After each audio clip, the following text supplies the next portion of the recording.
rocking out to the music. You like music, man? I love music. I love every kind of music, but recently I've really started to get into this thrash metal music. I don't know, there's something about it, man, that I just can't let go.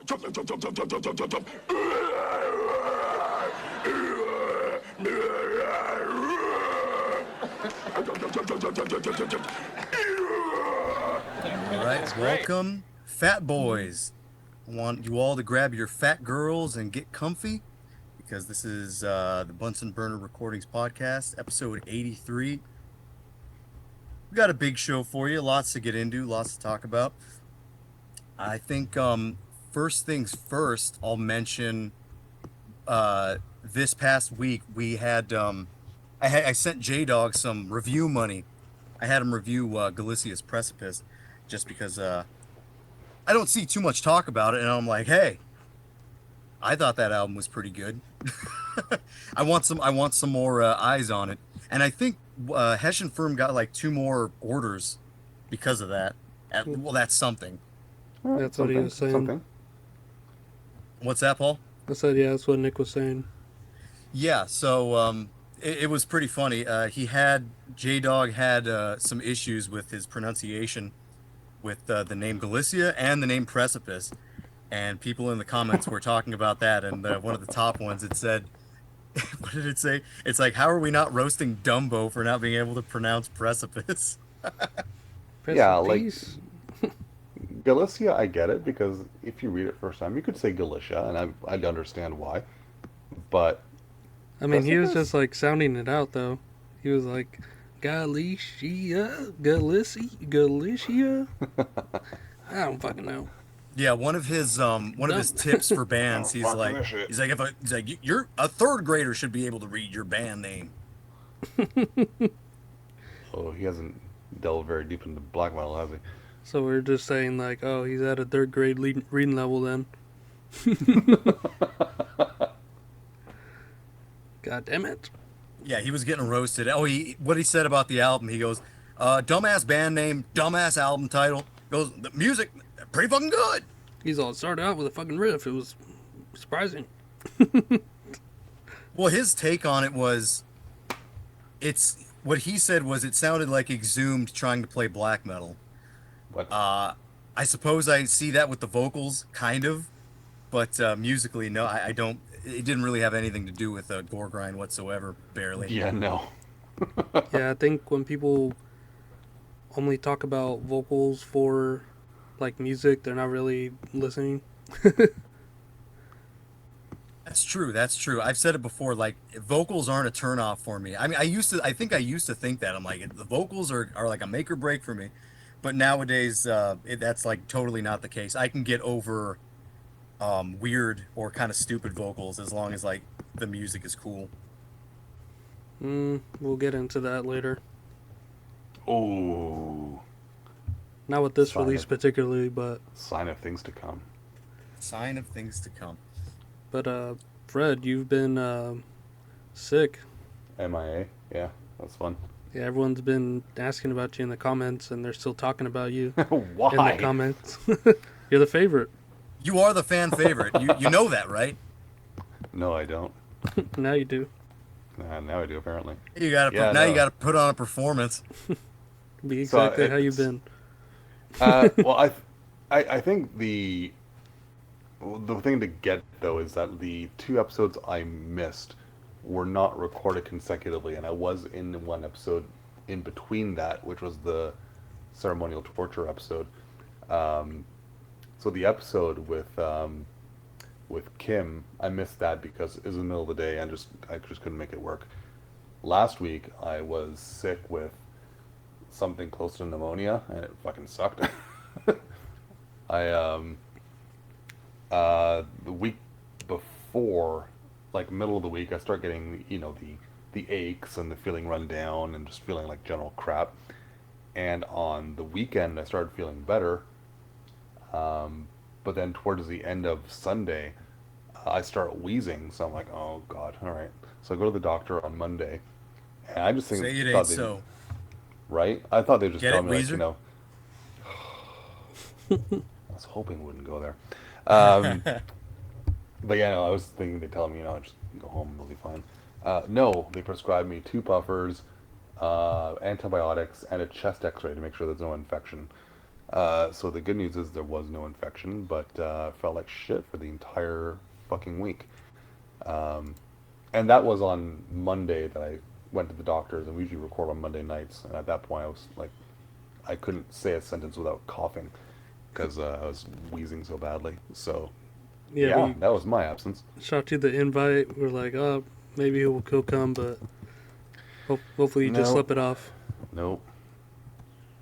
Didn't pan out.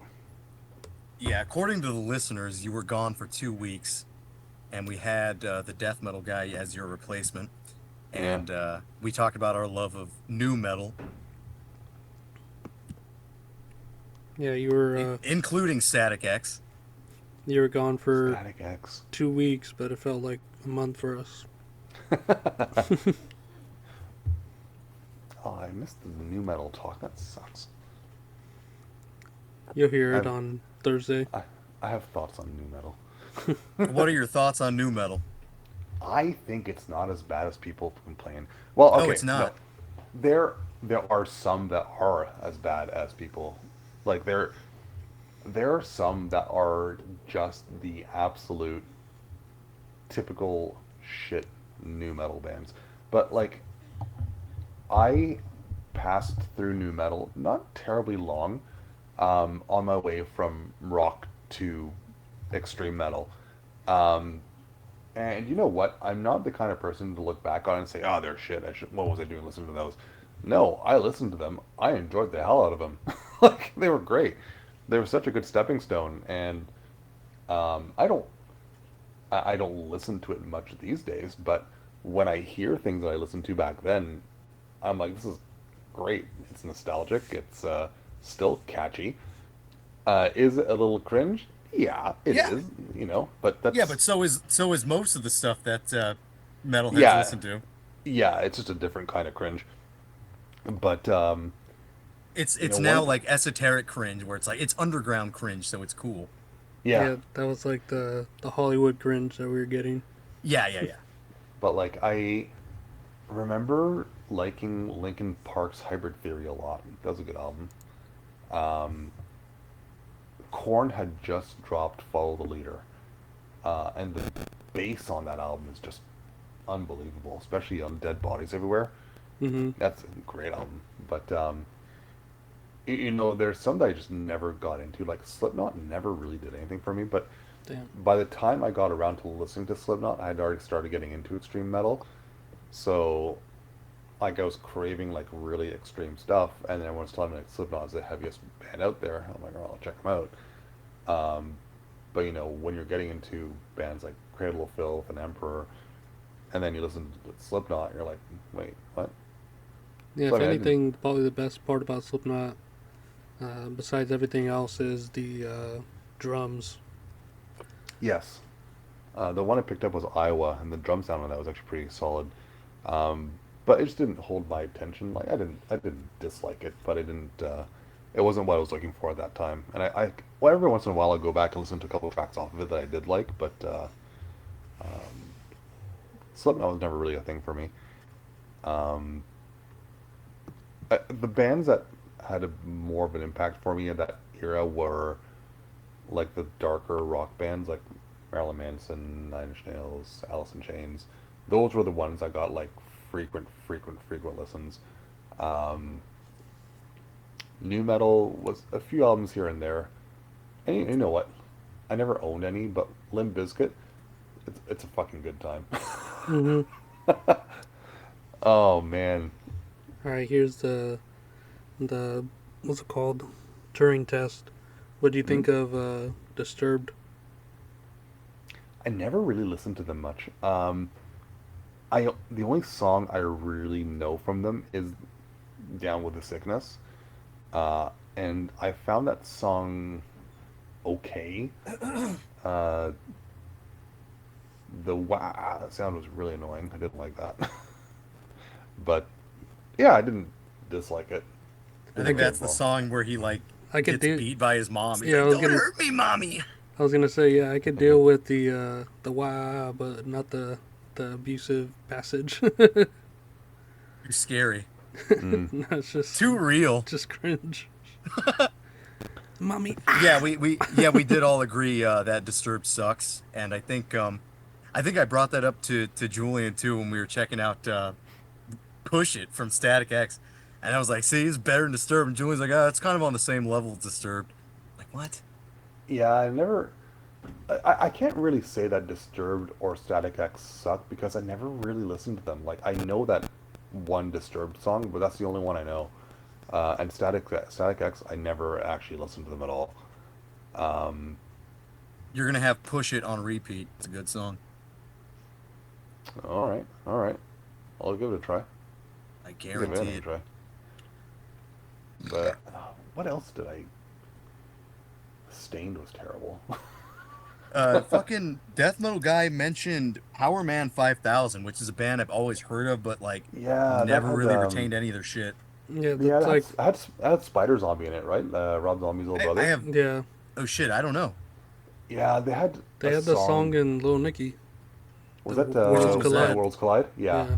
That's the only song I know from them. It was a good song. I liked it, but You're ready to go. I don't, I Oh, don't know if baby, they no, count, no. Okay, I remember that. I don't know if they count as new metal, but Orgy. I really liked Orgy, and I still do like Orgy. Yeah, Orgy's cool. Yeah, Candy I Ass. played and Vapor Orgy in front of the Transmission, bros, awesome and albums. everybody looked at me like I was an asshole. Because you played Orgy. That's not. Yeah, Scared the bros. yeah, that's mean, not you- right. Yeah, don't you might- scare the bros. The bros scaring music, as opposed to the ho scaring music. Yeah. You might still be an asshole, but not for that reason.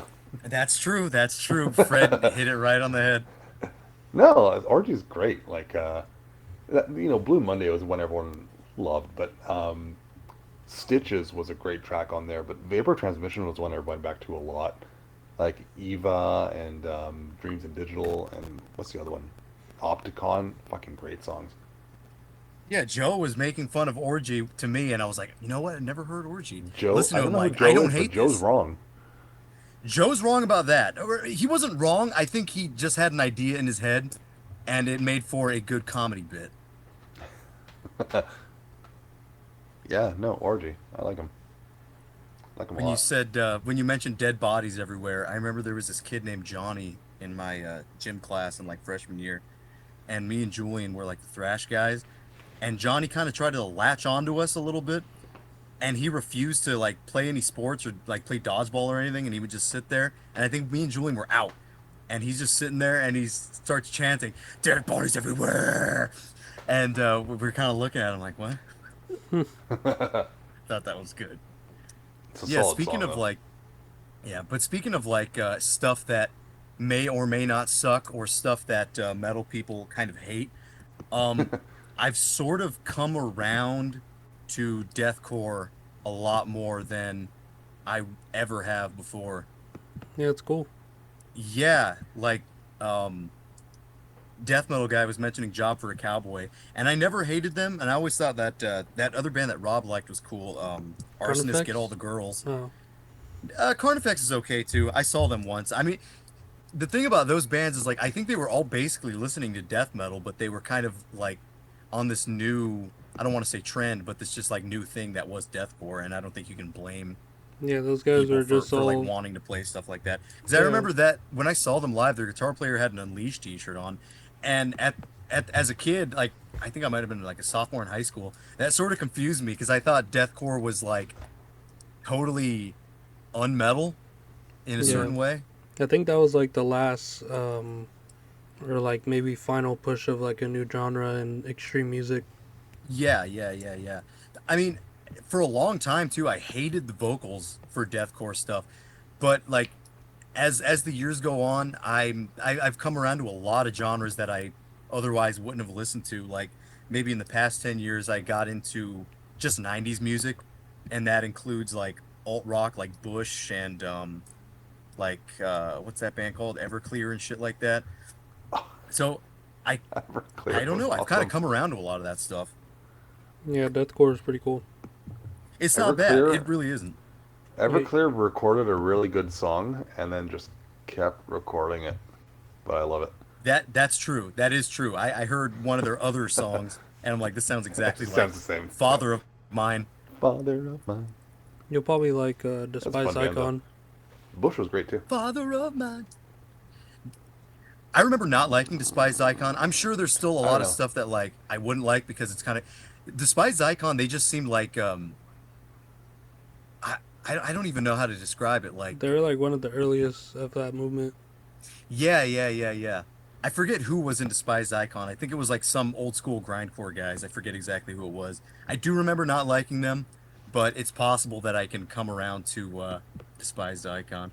Yeah, 'Cause just give them a I shot. do They're like just that. like, I do like that Job for a Cowboy song, the one where they have the music video, where they have that like scream, that like giant pig squeal at the beginning, yeah. the Ooh. entombment of a machine or whatever. Mm-hmm. Pig squeals is Yeah. the number one thing you can say to turn me off a band. Yeah, that Yeah. and what's it called? Or that I think that's from the Doom EP. Yes, it is. It is. Yeah, that Yeah, one's I think. good. Yeah, they were talking about the MySpace deathcore era. Yeah, I think it's usually around the third album was where I stopped really caring about many deathcore bands, but their debuts are usually like what is like with any other band, just putting out the most like creative shit that they could do. Yeah, so I was talking to Christian about this. We were talking about, or I actually bought Christian and his roommates. We all got tickets to Massacre, like in a couple weeks, and I think the chick thought that we were gonna see Beneath the Massacre, and Christian was talking about like deathcore and shit, and I asked him, I was like, dude, Christian's never been like opposed to that stuff. I think he even liked Whitechapel back in the day, and like still does. Yeah, Whitechapel's cool, and then they went a little bit metalcore after a couple albums, but that first one, This Is Exile, is still pretty good. Yeah, I know that's Drew's buddy who's throwing that show, so maybe he'll be there, but I kind of doubt it. I just realized we've never been to a show with Drew. I've been to Future Power with them. Right? Yeah, I don't think I ever have. So yeah, we got So drag him out. Massacre. Drag him out Yeah, the we got barn. Massacre doing the From Beyond set. We got Pessimist, who I've never really listened to. I know Oh, they're there, Pessimist. but Awesome. Pessimist is going to be there. Terrorizer apparently is going to be doing the World Downfall set. So we get two classic album sets, and then Sadistic Intent is going to be there too. Yeah, it's a good And show.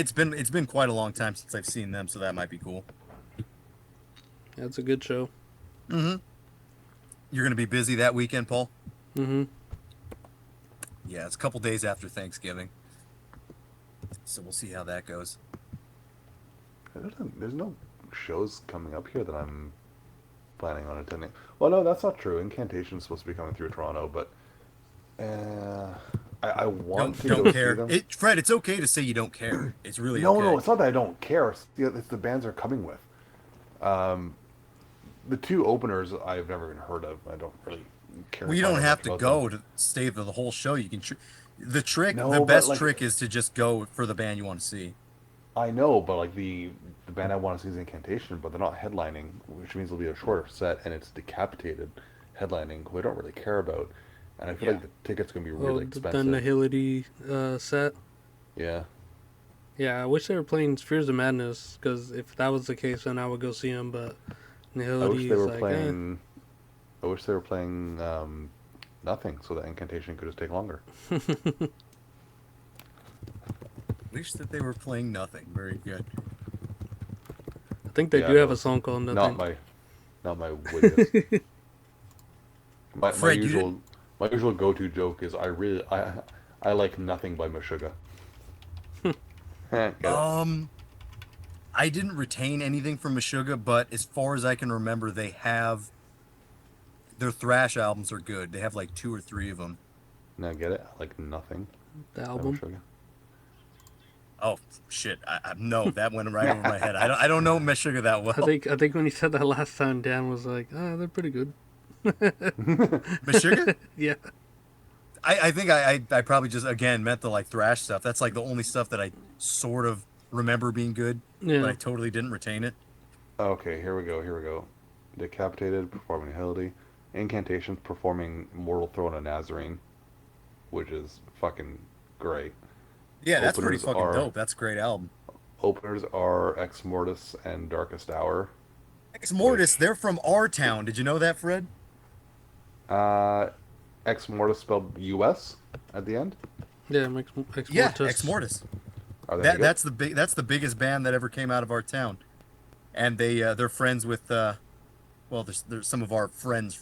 We don't really like know them. Are they good? They It's like were good neoclassical on their thrash. first album.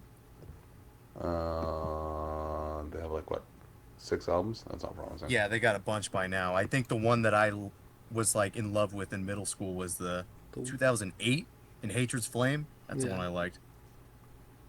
Yeah, It was that was a really good album. What's that, Paul? That song War Gods is good. Yeah. It was a good album. Like that was. I think that was one of the things that like got me into.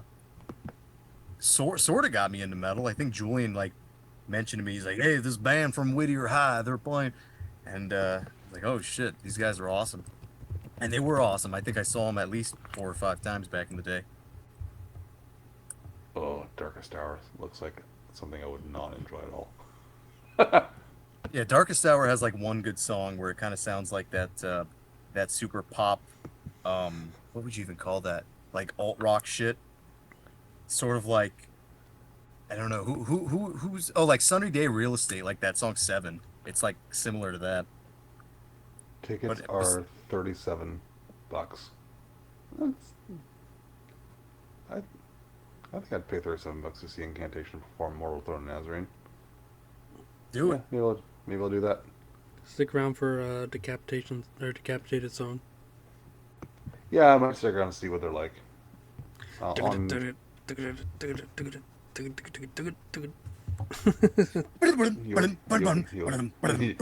you okay there? Well, he was doing the little like triplets that they do. On Thursday. Oh, why do they do shit on Thursdays? It should be illegal. College Well, Friday. I had fun on Friday at practice with Julian and his guys, with Mo and Marco, and you Yeah. guys had. I forgot that you guys were gonna do your screamo set. I like grabbed my guitar. He's like, "Hey, can we do ours?" I was like, "Oh yeah, I forgot." Yeah, the Zoomers breathing new life into the group. Yeah, somewhat. They're funny. They were making me laugh. Yeah, they got a lot more extroverted personalities than we got. So Yeah, they're bringing out the youth. Their youthful energy is like, bringing new life, exactly like Paul said. I think Yeah. they got drunk and Julian was talking about like doing the cha-cha or something. yeah, What he was was that talking song? about like in Cha-cha real slow. yeah when he's like in Move to elementary the school, left. there was like a kid that like stole his girl. Black kid. Yeah, because he was doing really well in the cha-cha slide. Well, he was like demonstrating how to do the dance, and he was like, somebody put it on, and he was like jumping around. Yeah, That was pretty funny. And those guys are all so drunk, and they start like banging against the fucking garage the doors. like garage door over here at the practice space. Like by accident, they're like talking. They're like boom, boom, just like kind of bumping into it. That was pretty good. Yeah, and then there's like the asphalt that elevates a bit by the garage door, so like everyone kept misstepping and shit. Yeah, like stumbling around. Yeah, it was fun. And then I got to show them that PR pizza is better than Little Caesars. So Yara pizza, very good. Oh, I was gonna say, Fred, I saw that picture you sent of your laptop setup. I saw the piece of tape over your what do you call it? The fucking camera thing. Oh yeah. There's a hair stuck to it. Did you see that? Is it still there? yeah, it's like alfalfa. I don't think so. I think I took it off. But, Hair like, isn't there anymore. dog fur being stuck to shit around here is not unusual. Well, what's funny, it wasn't like a patch of fur. It was just like one single piece of hair. Yeah, no, that's It looked pretty funny. It fast. looked like your computer had it sprouted a hair. Fred, I was gonna ask you, Yeah. because it is super cold over there. What are your go-to boots and outerwear, like jackets and shit? Because be going to England in a couple months, so just wanted to know the good brands. So, um, I'm your typical Canadian that doesn't feel the cold very much. So, like, I'm the kind of person who will go out, unless I'm out in the snow for an extended period of time, I'm probably just gonna throw a hoodie on and just like do what I need to do. Like if I'm walking from the house to the car, unless there's like severe winds, I'll probably just put on a hoodie and just call it a day. Um, All right, let's talk but about the extreme cases: suicidal winds, blistering uh, storms. so I've never really gotten myself name brand specifically, but uh, Canada Goose is supposed to be really, really warm. Columbia and North Face are supposed to be good as well. Hmm. The Talking brands here. Yeah, Patagonia. yeah, I think Patagonia is supposed to be good too. More expensive, the better. Yeah, I don't know. I don't know if you guys have it down there, but there's a store called Mark's Work Warehouse, and never the heard of that. close. So it's basically like outdoor worker clothing. Hmm. So not like people who work construction and things like that will shop there typically, but anyone else who just spends time outside will go there as well. And the stuff they have there is usually pretty spot on. But if they don't have in the U.S., it's not gonna be much help to you. Will it be I like? can't imagine why the hell they would have a Mark's Work Warehouse in California. Yeah, I was gonna say it would be like the posers that like, or the poser blue collar of wearing like Carhartt and shit like that and Bobcat. Um, but yeah, no, that's probably the best advice I can give you. I don't know. I just find something that looks warm and I buy it at Walmart. So yeah. Again, I don't feel the cold that much, so I don't really pay too much attention. So it's a mental thing. Yeah, mind over matter for sure. Yeah, apparently it's just supposed to be like 40 degrees, the Pretty high. fucking cold. So we'll see how that goes. The uh, the mail is on strike over here, so we're not getting any Can't, deliveries. no CDs. I'm not expecting any right now.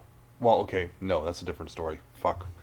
Um, so this guy who I've been buying some albums from, I got a package from him last week, and that was the Excrement CD was in there, and the Autumn Leaves, Heaven Shore, and Black Funerals, Azi Dahak. But that's the fourth package I purchased from him. The third was shipped on October 19th and hasn't arrived. Damn. And I'm worried that one is just lost, which is fucking annoying because I was looking forward to that one. It's got yourself hostage. Ugh, no, what was in there? Sounds of Eerie from Horror of Horrors. Uh, Psychostasia from Adramelech was in there. Damn. The first Sarcophagus album, and what was the third one? Oh, fourth one. Charnel Deity from Impaler. The finished sarcophagus? The American one with Andrew Harris. Is that the Deeds of Flesh project? Yeah, I think I shared them I a while Right, ago. right. don't think so. No? No, it had Akhenaten of Judas Iscariot in there. That's But not the I one don't. that's kind of like a brutal death metal album, right? No, I don't think that's the one you're thinking of. I just swore the band was called Sarcophagus. Or it was like a Deeds of Flesh side project thing. It was like black metal, but it was like played with the intensity of like brutal death. I'm not aware of a connection to Deeds of Flesh, but I was Okay, I maybe was not Deeds waiting of Flesh. I for. think I might be confusing with that band Scythe. Is what I might be doing. Uh, no, I was waiting for the first album for We Were Consumed by the Darkness. Or Yeah, whatever. that one's great. I know it's great. It's not fucking here. So, yeah, we'll see if it turns up. There's not much I can do. I I didn't gotta- get it. I didn't get the package with tracking because in what 20 plus years of ordering shit, I've never had anything go missing in the mail. So, especially domestic mail too. So, I don't know. We'll see. Hopefully you insured it. No, it wasn't. You'd have to have it tracked to be insured, anyways. But it wasn't super expensive. I mean, it was 130 Canadian, which I mean, I wouldn't throw that away, but it's not the end of the world either. But I'd rather the shit shows up than not. You just go to this guy's yard sale with all the CDs and be like, all right, get them all.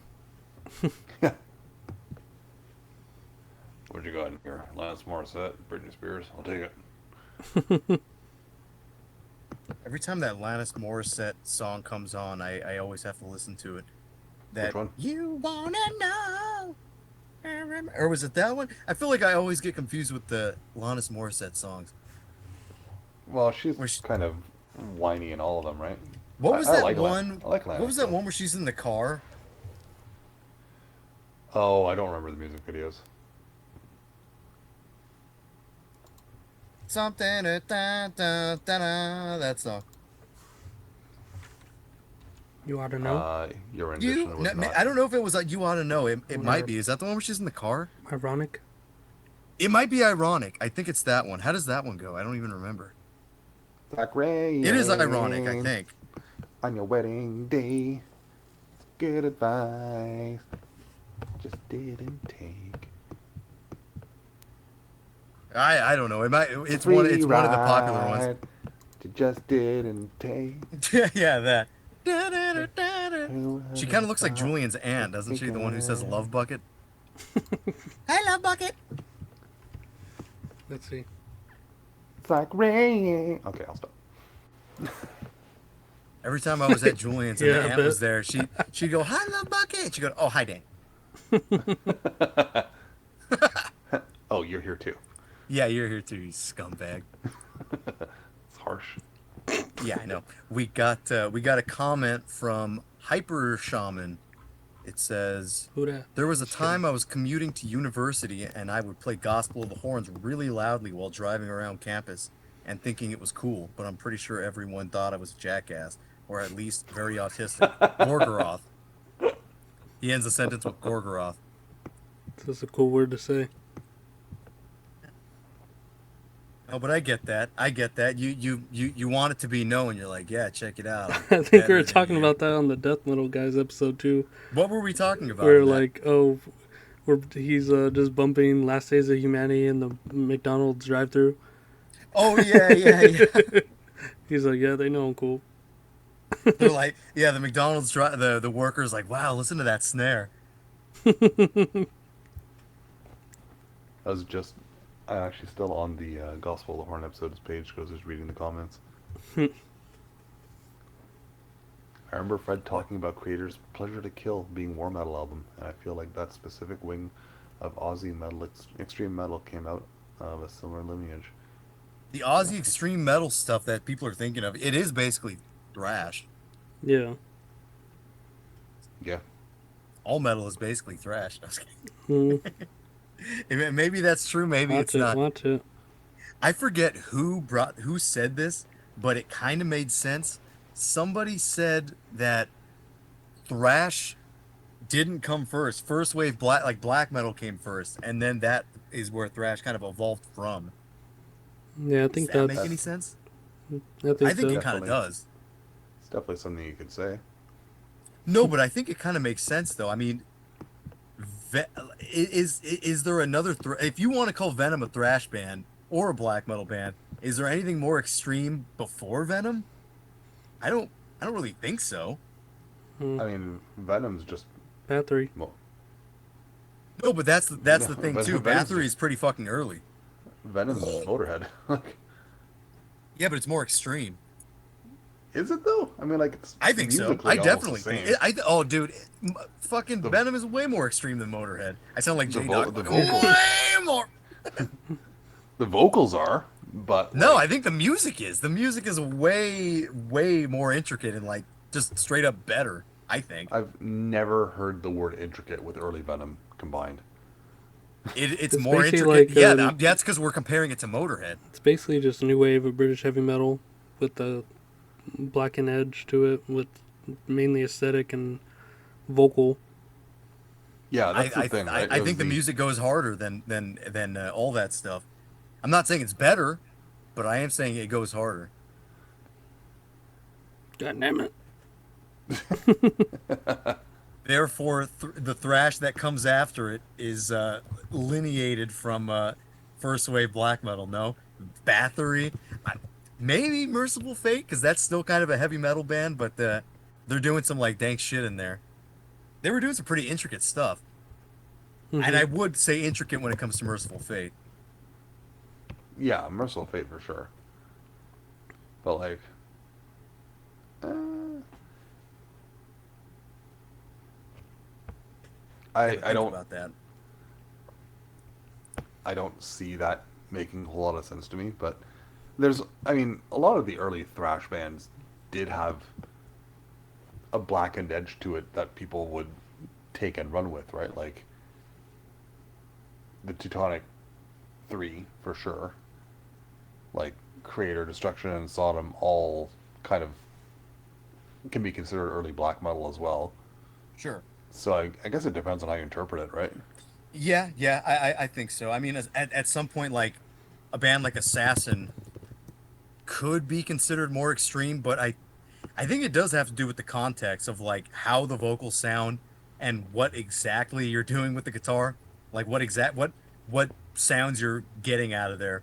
Are you just getting kind of fast heavy metal, or are you building a little bit of an atmosphere? I think the atmosphere part kind of plays into it a little bit more because I wouldn't call Assassin like a black metal band.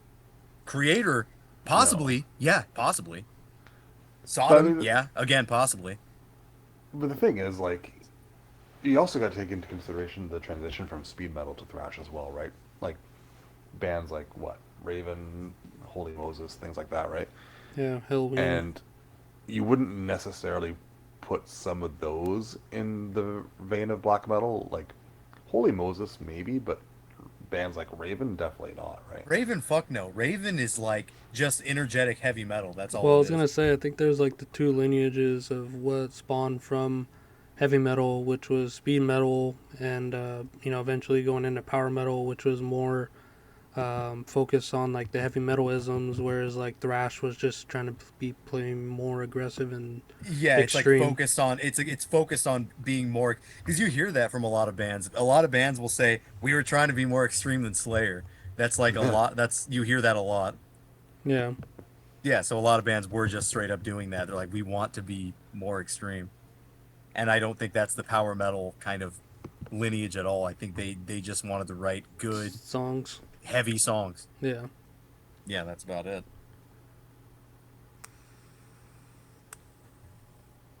I love that Slayer have already reunited. They did? Yeah, they're only playing shows, but Have you ever seen like Slayer before? I have not actually. Me neither. Have you seen Metallica? No, and I wouldn't. Me neither. Have you seen Sabbath? No. Me neither. what are we Paul, doing? any of those bands have you seen? No, why are we doing this podcast? We haven't seen the greats. Oh, because we haven't seen the greats. Hmm. I don't know if there's anything that I could say that I've seen that's like that puts you up there. I saw Exodus, but that was in like 2008, and that was with that like dumbass singer with the fucking beard, and he was like spitting on the audience. Saw I don't Exodus even with know who that beard singer out. was. No, I like I've we all know that I appreciate and generally enjoy the more classic metal bands, but I don't gravitate towards listening to them very often. So like I haven't seen Sabbath, I haven't seen Metallica. Yeah. I'm not a big Metallica fan to begin with. What was your last like stadium or like theater show? Yeah, have you seen any big bands? Cannibal Corpse is probably the biggest one I've seen. Okay, dude, there you go. I haven't seen Cannibal Corpse. Have you, Paul? No. Damn, That was, I would have expected you, out of all people, to have seen Cannibal Corpse. Man, I I didn't know wish. that you hadn't seen them. but like I've been to like actual like big arena shows, but not metal, right? So, Like what? um, Smashing Pumpkins a few times, Alice in Chains,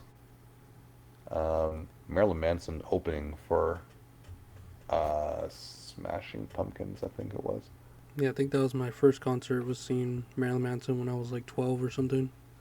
Yeah. So like those were way bigger than any metal show I've been to, obviously. But no, like the one classic band that I never saw that I regret not seeing, because I remember thinking when they were coming through Toronto and thinking, you know, I'll catch them next time, and there was no next time, was Motorhead. I Mm. regret not seeing Motorhead. Like, you know, seeing Sabbath in their later years, you know what? I would have enjoyed it. Do I regret not going? Not really. Our heroes are Um, getting old, guys. you know what though? I like Slayer. I don't think I'd go see them live. You know why? I don't want to deal with their fans.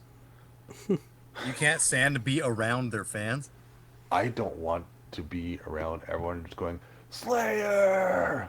Oh my God! Just What if everyone fucking was just shit like me. quiet, sipping their beers, like kind of talking amongst themselves, just like sort of like respectfully? I mean, that would never happen. But then yes, I would go. That would never happen. No, come on, Slayer fans? No. And we're not talking like typical like metalheads who like all sorts of bands and like Slayer. No, no. We're talking about people who listen to thrash in quotations, but the only bands they know are Metallica, Slayer, and Megadeth. Those are the people who are like they think Slayer is the most extreme shit ever because it's all they've ever heard.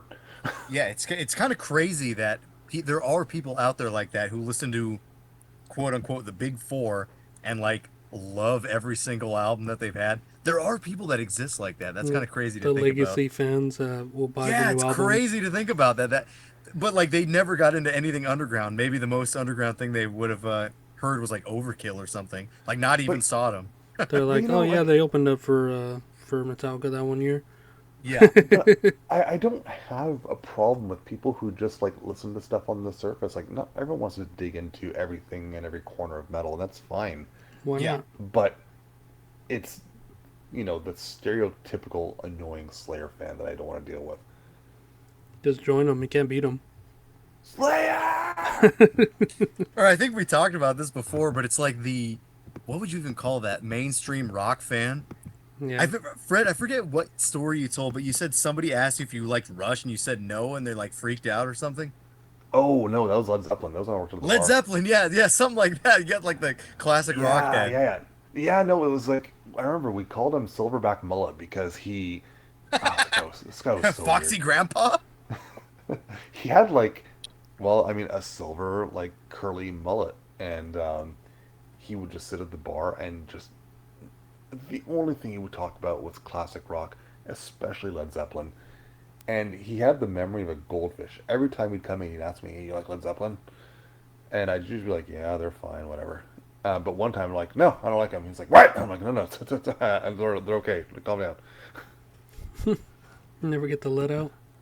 When it comes to like older guys who are into classic rock, is it rare that you run into people who are into like 70s rock, but it's a little bit lesser known, like Dust or King Crimson or Sir Lord Baltimore or something? I feel I like that's have not. slightly more rare. I feel like younger people are like actually more into that than older people are. I don't think old I people have care at not all. run into older people who like that, or not that I've had conversations with anyway. It's like I've been to record shows where there's people who are looking for those, and they're usually like older guys, and that's fine. But I never like really engaged in much of conversation. What I have had happen though is going to a show, and this is mostly when I was younger, right? Um, and older metalheads assuming I know nothing about metal. Hmm. And I remember How one wrong time, they were. Fred actually knew everything. well, I remember one time I had a Hellhammer shirt, and it was just a black shirt, Hellhammer logo in red across the top, and it had that like was it like the hexagram sigil with the skull in the middle? You know what I'm talking about. Yeah. The thronium symbol. Yes. Yes, yeah, exactly. And and some older metalhead comes up to me and goes, "Oh, that's a nice shirt, but that's that logo. That's Celtic Frost. It's all messed up." And I'm like, actually, that's on the back of my bonsai pressing of the Hellhammer Apocalyptic Raids EP. So no, you're wrong. And he's like, "I'm sure about that. I'm not sure about that." He's like, no, enjoy, no, I'm he's sure. like, enjoy your boot. Enjoy your boot. So that was funny, but no, like that was the problem back then. I guess people just assuming you didn't know anything. Which I mean, when you're like 19 or whatever, like whatever, who cares? But no, now it's like the other end of things, and I'm the old person now. Yeah, I was gonna say, Fred, when are you gonna start questioning the kids? No, 'cause I don't want to be that dick that I encountered. But like the thing that's funny though, because I joined Max Aurelian's group chat that he has on Instagram, and it's pretty cool chat, like good recommendations We lost flying around in Fred. there. What? So we lost Fred then. Oh, We got to him first, but no, we weren't gonna be the last. It's ours first. this will always be my home. But no, but like I'm the oldest person in there, and to the point that some of the people who are in there weren't even born when I started listening to metal, and it's just like, oh god. But Hey Gramps, what's a good record from your born year?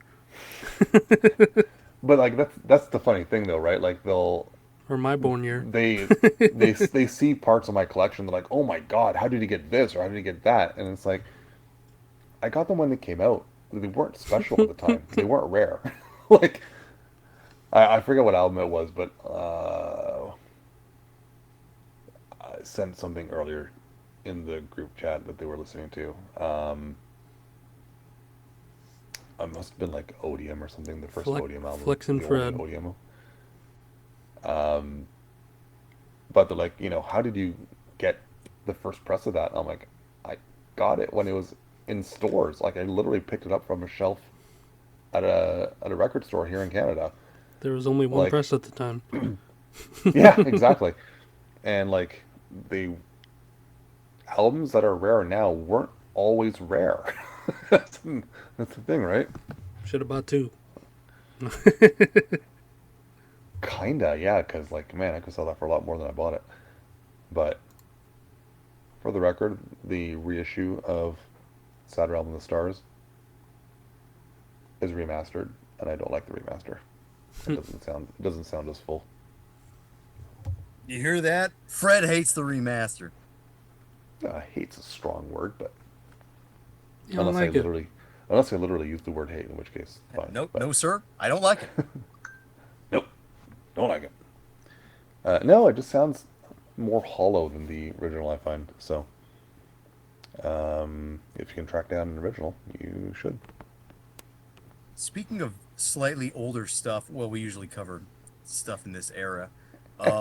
I heard Bakira. I think they're from France. Yes, I love that band.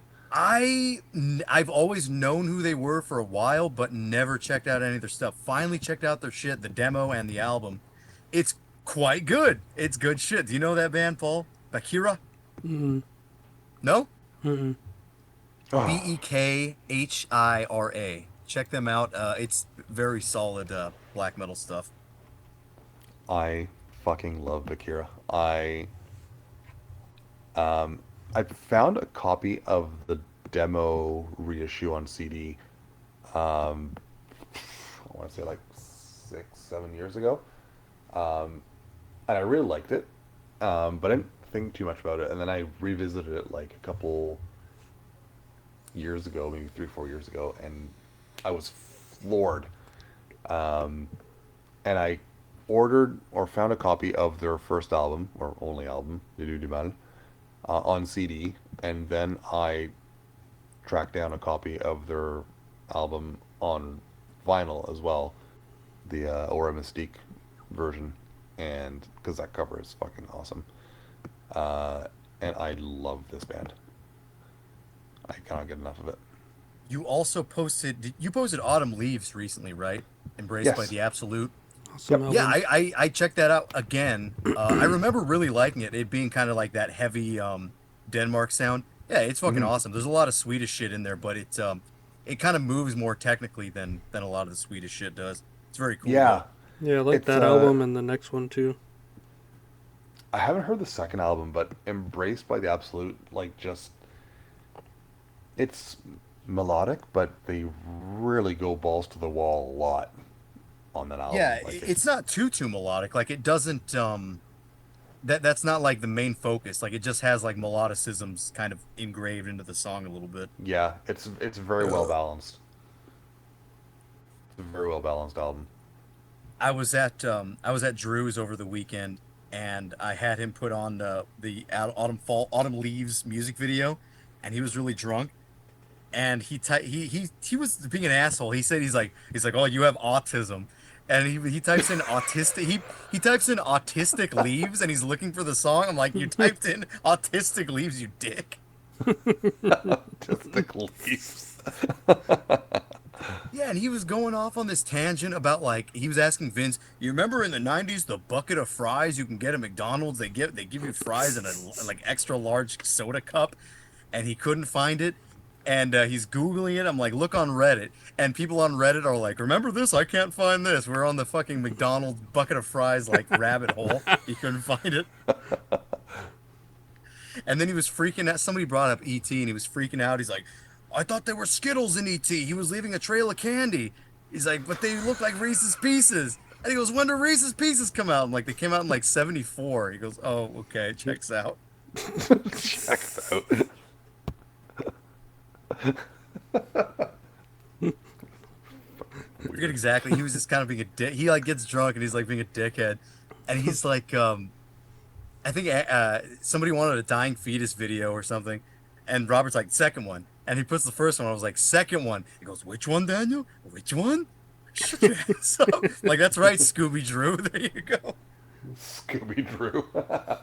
Robert shows up with his Crocs. And apparently he has this thing about Crocs. He's like, I don't want him coming over with those Crocs. I'm going to make him take them off. It's like, liberals wear Crocs. And then Robert shows, yeah, I don't know. Liberals wear Crocs, apparently. I was like, every age bracket wears Crocs.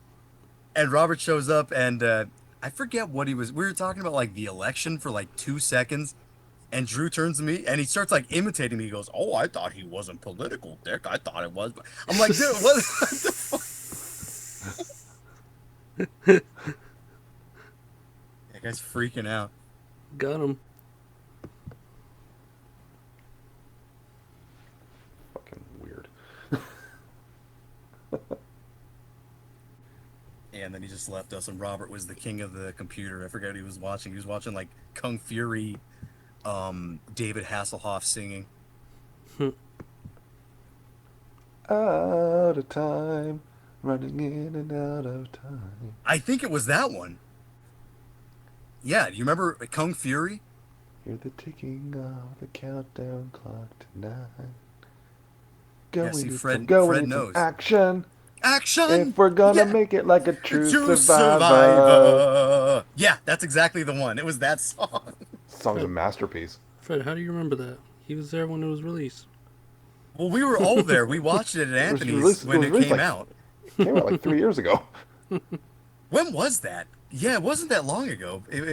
That was like when the whole AI thing, I don't know if it was AI, but it kind of looked like what AI art looks like now, but I think they had to actually like design it. Kung Fury came out in, let's see, 2015. Yeah, there you go. Not too long. Well, about 10 years ago now. Yeah. Dude. Goddamn. That was great. Yeah, I wanted to mention, besides that, on Sunday, I had a really nice Sunday. I spent all day watching really stupid comedy movies, and I realized, you know what? This is where I belong. I think this is like, This is what I've always liked. This is where I thrive in like dumb comedy movies. I think some of the younger guys were talking about Diary of a Wimpy Kid, and I ended up watching the last two movies because I actually watched the first one like a week ago.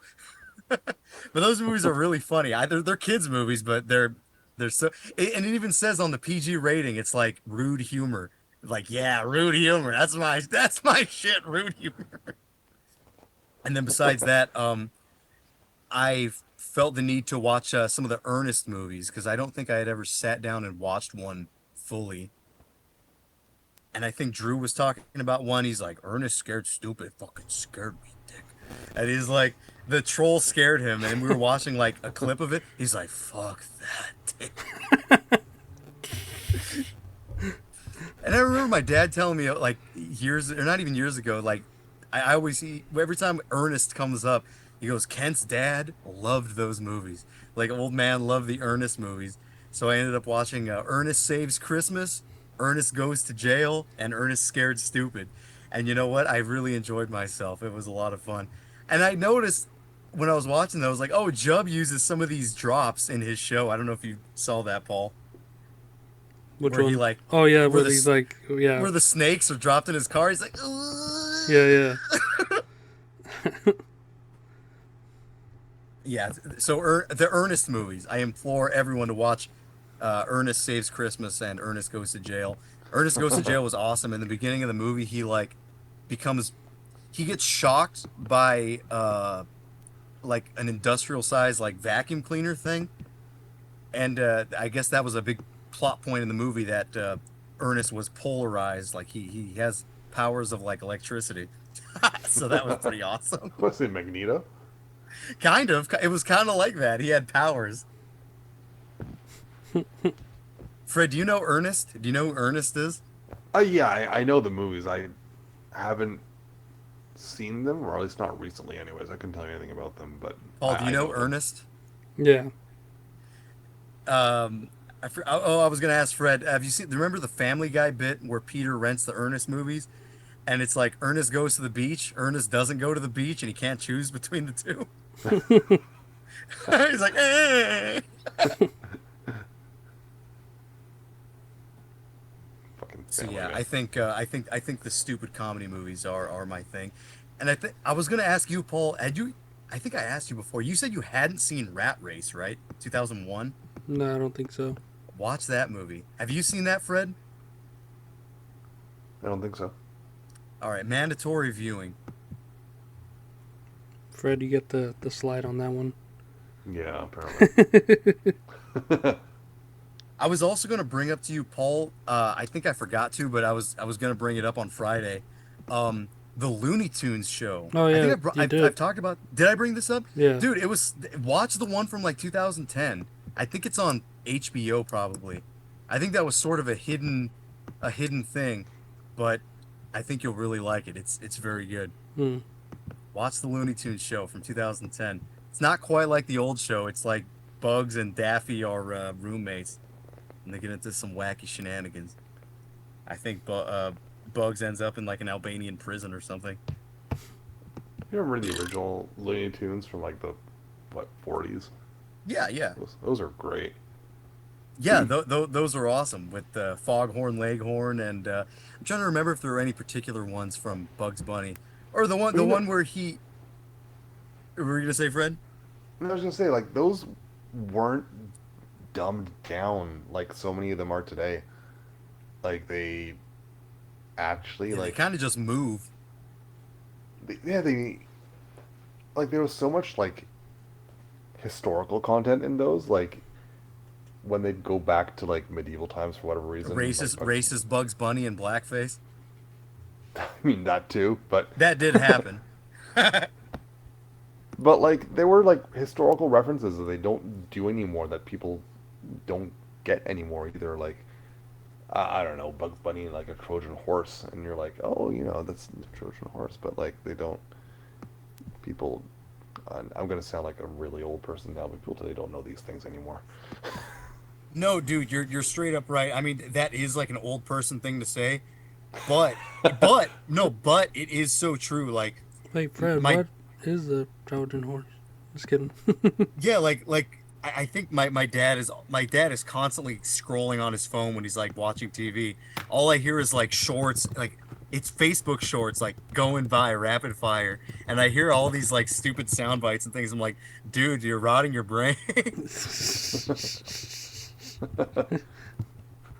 But there's some of those videos that you see where it's like guys asking college students history questions or just kind of general knowledge questions, and it's so true. People don't fucking know anything anymore. No. It's actually kind of crazy. Like they don't know Well, fucking anything. I'm And it sure is an I've old person thing to told say, this. but it is at some point it's like this is shocking. Like I'm sure I've told this before, but like I worked with a girl who was a couple years older, younger than me, like maybe 4 or 5 years older or younger, and there was a change in the curriculum in schools here as well, and they removed a lot of history. Um, she did not know what the Trojan horse was. She did not know what the Black Death or bubonic plague was at all. And she knew what World War II was, but she didn't know when it happened. And I asked her, like, give me a ballpark dates that you think it happened. She said late 1800s. I'm like, okay. So, like, yeah, no, people don't know anything anymore. This isn't a history thing, but there was a kid in my high school who like fancied himself a hair metal guy, and this is like Ooh. 2008. So he dressed the part. He wore Poison t-shirts, and he would bring his acoustic guitar to school and play ballads, and it was kind of just gay. And I think he was on the football team, so he was like friends with some of my friends who played football, and he's at our spot with his fucking guitar, and I'm kind of just like watching him, and he's like, anybody got any requests? I was like, yeah, play some CCR. He goes, sorry, dude, I don't listen to thrash.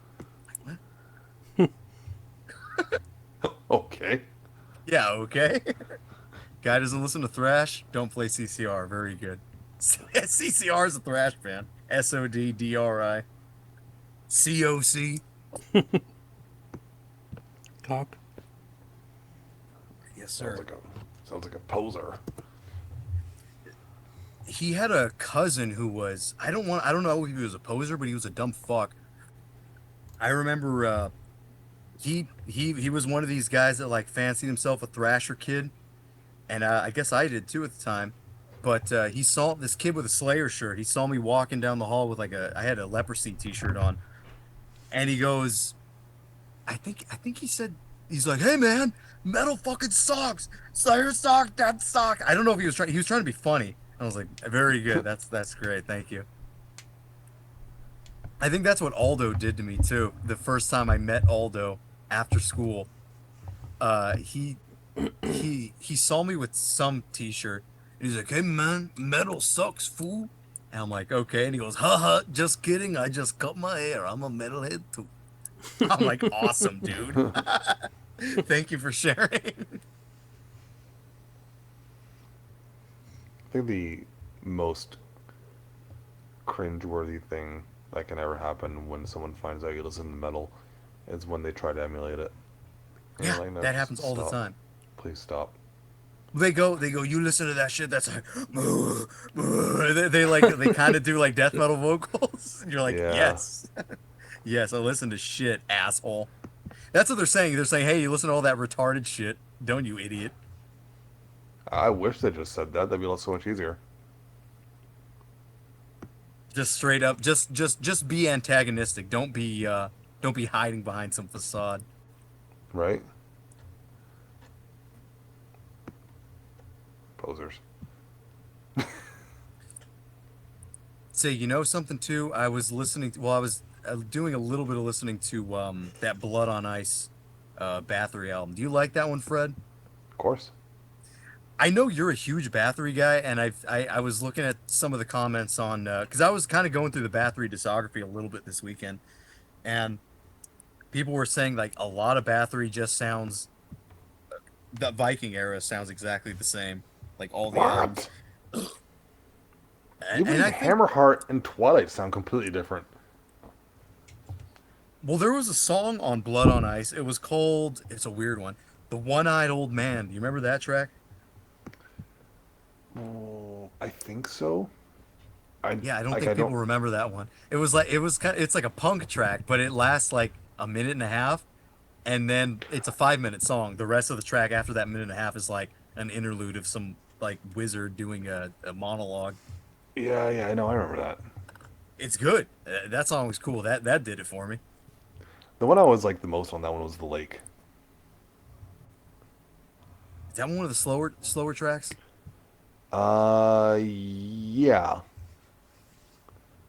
Yeah, that one might have just bled in with me like kind of with the others. It sounds like a trademark Bathory Viking track, right? Like it's not. Sounds like all the others. No, I'm just kidding. I mean, yes, with the understanding that they're all quite good, right? So, no, like, yes, I am a big Bathory guy, and it really gets iffy in those '90s albums, but I guess where it's just fun. Like Twilight of the Gods is awesome. It's a fantastic album, but Requiem, I think, is the really, really divisive one. I really like Requiem. I think it's a fucking amazing album. Blood on Ice was really good, but that was kind of an album out of time. Like that, the recording story on that one is a bit weird. Doesn't quite place where it came out. But Octagon, man, I can't do it. I hate saying it, but like I can't do Octagon. It's just fucking terrible. Finally got around to one of the J-Dog recommended albums that I had never heard. That is God Dethroned, Bloody Blasphemy. Do you know that one, Fred?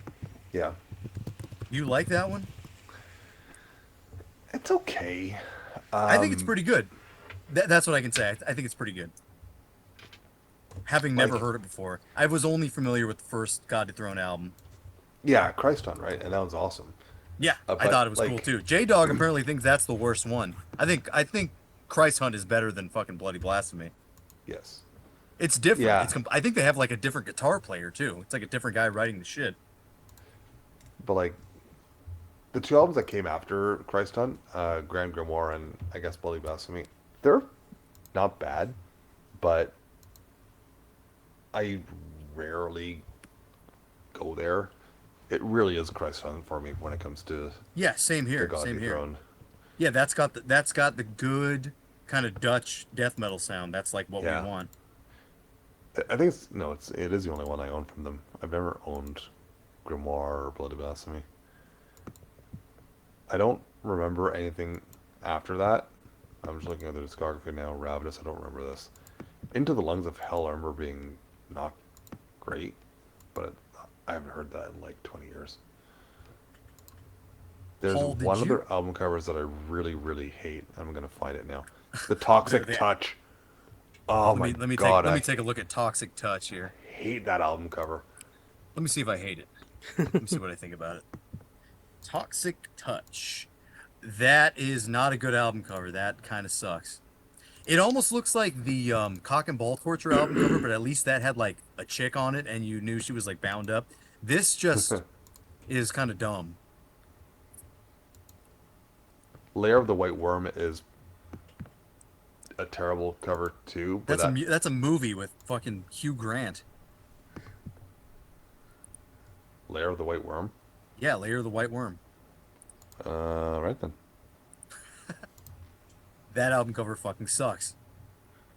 But like that's very much a product of its time, though. Like Yeah, but 2004. who? I mean, maybe at the time you think, God, that looks cool. But I mean, maybe I would have as a kid too. But now that looks terrible. I mean, when Cradle of Filth came out with Midian, I remember thinking, "Shit, that cover is awesome." Yeah, Midian. Well, Um, Midian is still kind of awesome. It has that It's kind of caterpillar man on it. Really, really not though. It's not that bad. It kind of looks cool. It kind of It looks cool. it is that bad. And Oh, like I'm No, it's saying cool. this it's with kind of all the cool. I love kind in of the like world it. for the album. I love Midian. It's a great album, but like that Scorpion bro is like I like very that very guy. cringe. Why is there a face with tentacles coming out of it with the moon in the middle and that girl on the left with the very very clearly not her wings behind her? Oh, it's a terrible cover, but I thought it was It's a the real shit back picture that then. was actually taken. That's not edited at all. That's real. Those are real Oh creatures. yes, for sure. Ah, yes. It's what the satanic But like, mantra brought forward. look at the Scorpion guy. Anatomically, why the fuck does he have the like pincer on his head? And like, look at the legs. They're facing backwards. Like, how is he even standing? Like, what's down there? Is he He supposed to be walks on like? his back. Yeah, it's like a little crab claw on his head, isn't it? Yeah, it's like instead of the crab walk, he's doing the scorpion walk. It's so bad. Like, I don't think it's that bad. I really don't. Like that kind of looks cool. no, no, it really doesn't. What about the Like, tentacle demon in the sky? no, that's terrible. You don't like I that, huh? think, I think the covers like that came after. Like, I don't really like the cover for Damnation in a Day, but at least it looks good. Like they pulled it off better than Midian looks that. better than that. No, Yeah. no, Midian makes me Midian. want to listen to it. I want to know what's in there. Midian is their worst album cover. Thornography does not look good. I'll say that. Oh, which one's Thornography? Hang on, It just doesn't look good. I don't remember that one. Yeah, Oh what yeah, year no, did that even come out? that's not great. Nephetamine, that was probably the last album. Well, that's probably when I heard them around that time. That Amphetamine doesn't was a look good great either. album. Yeah, that one's got some good shit on it. I remember Gilded Yeah. Cunt. That's a good song.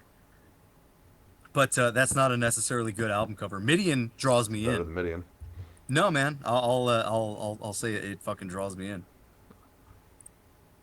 Well, we're gonna have to agree to disagree. I think that's the way it's gonna have to be here. Oh wait, though, no, I take it back. Godspeed on the Devil's Thunder is worse than Midian. Where the fuck is that? 2008. Oh, I forgot about this 2008. one. That Ugh. doesn't look good. I don't like the mustache guy. Oh, and look, babies. And I hate the fucking stupid Chinese babies. They don't look at that. Fucking hate that. Yeah, and then the PS1 girl angel on the left. Oh, The man. mustache man does that's the fact that that's the main focus. That's bad. That's not good. That's shit. I don't like that. Hammer Midian, I of Witches. like. Hammer of Witches is a good cover. Where the fuck is that?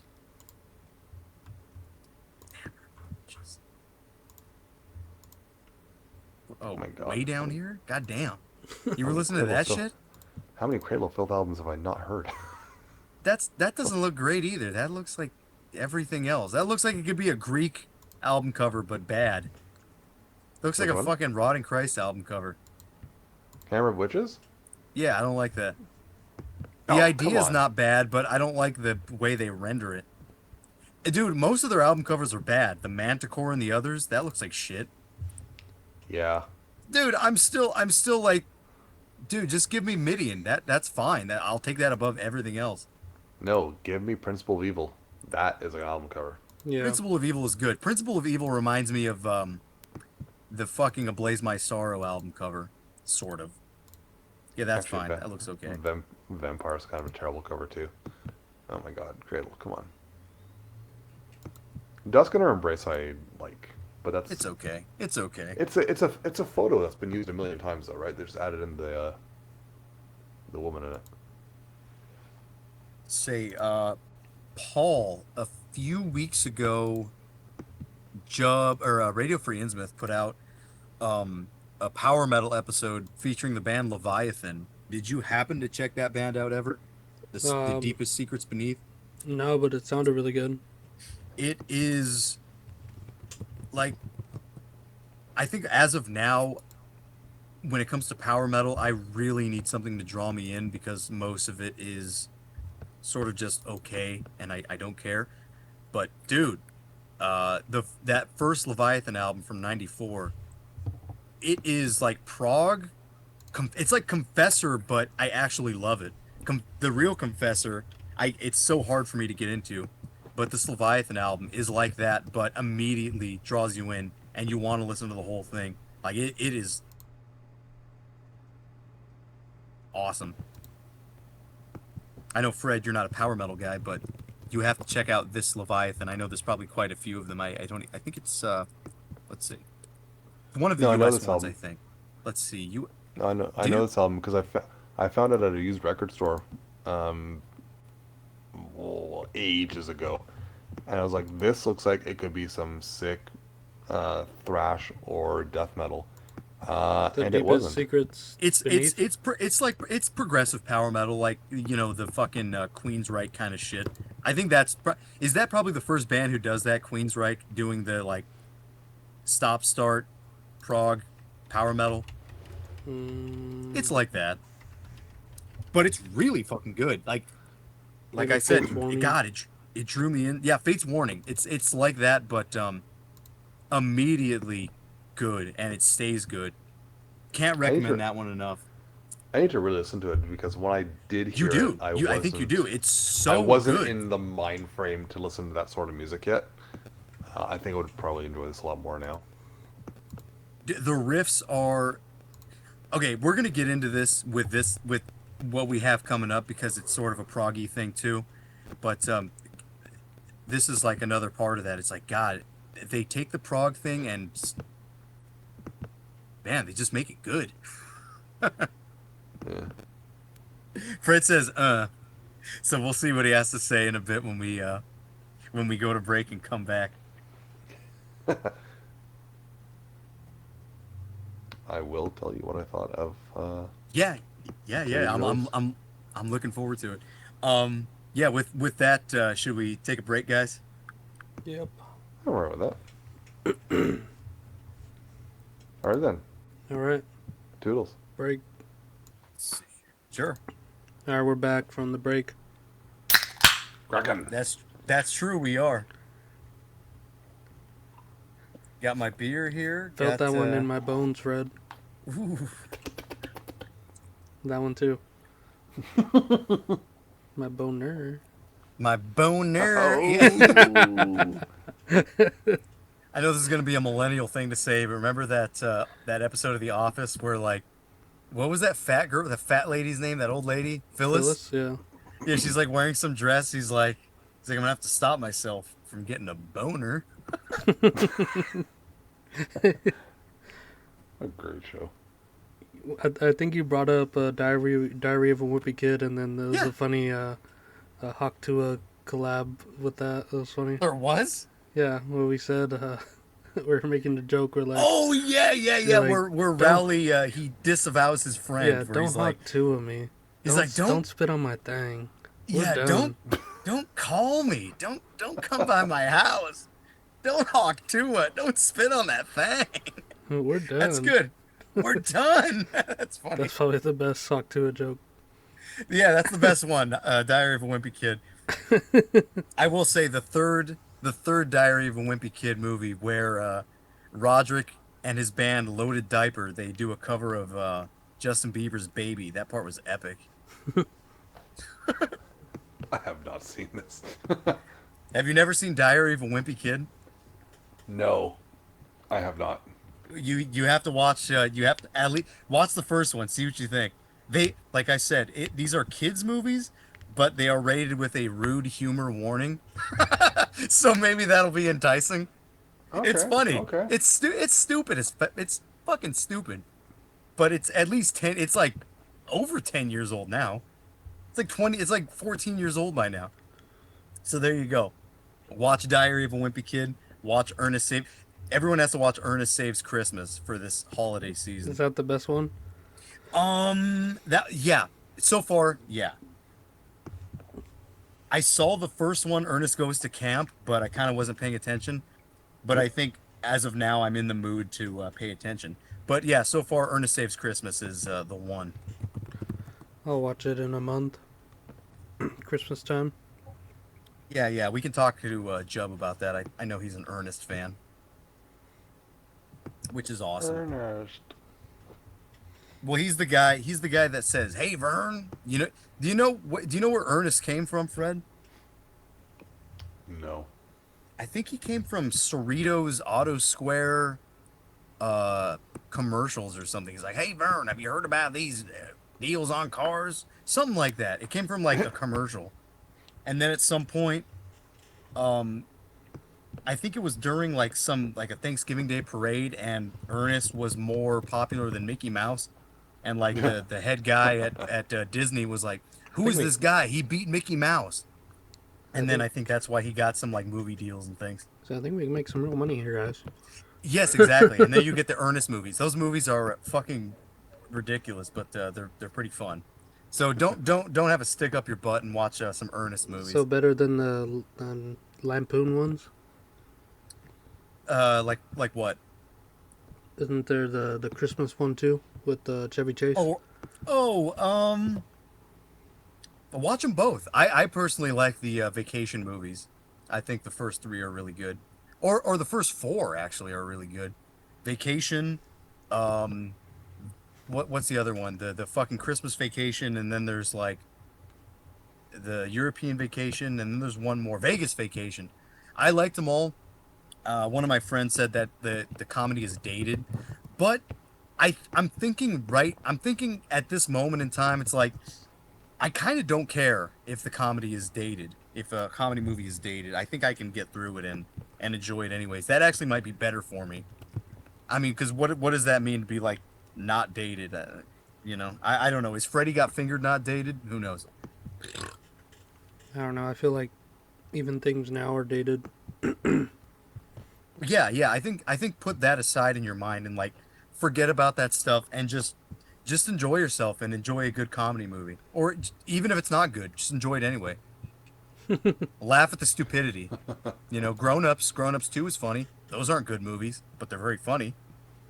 We like Adam Sandler. Those are not objectively good movies, but they are funny. What if you just don't like Adam Sandler?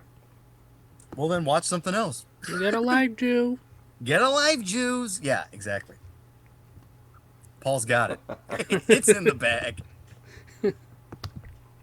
Yeah, see, there's people who even think that Curb Your Enthusiasm isn't funny. Doesn't matter. Just try. Just try to enjoy a good comedy. Yeah, I can't believe Robert doesn't think it's funny. Well, forget Robert. Robert wears Crocs. He's a liberal, remember?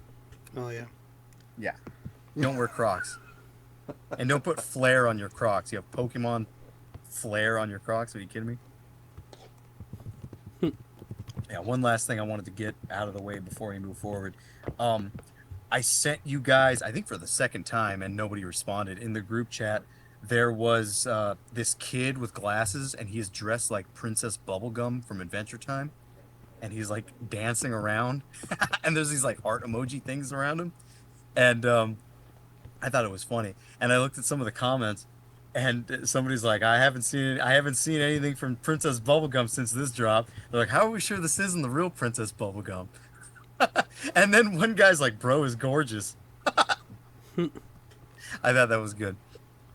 But yeah, that's my spiel for the second half of the show. Very nice. Mm-hmm. Yes. Now I see it. Oh, you see it now? It looks funny, doesn't it?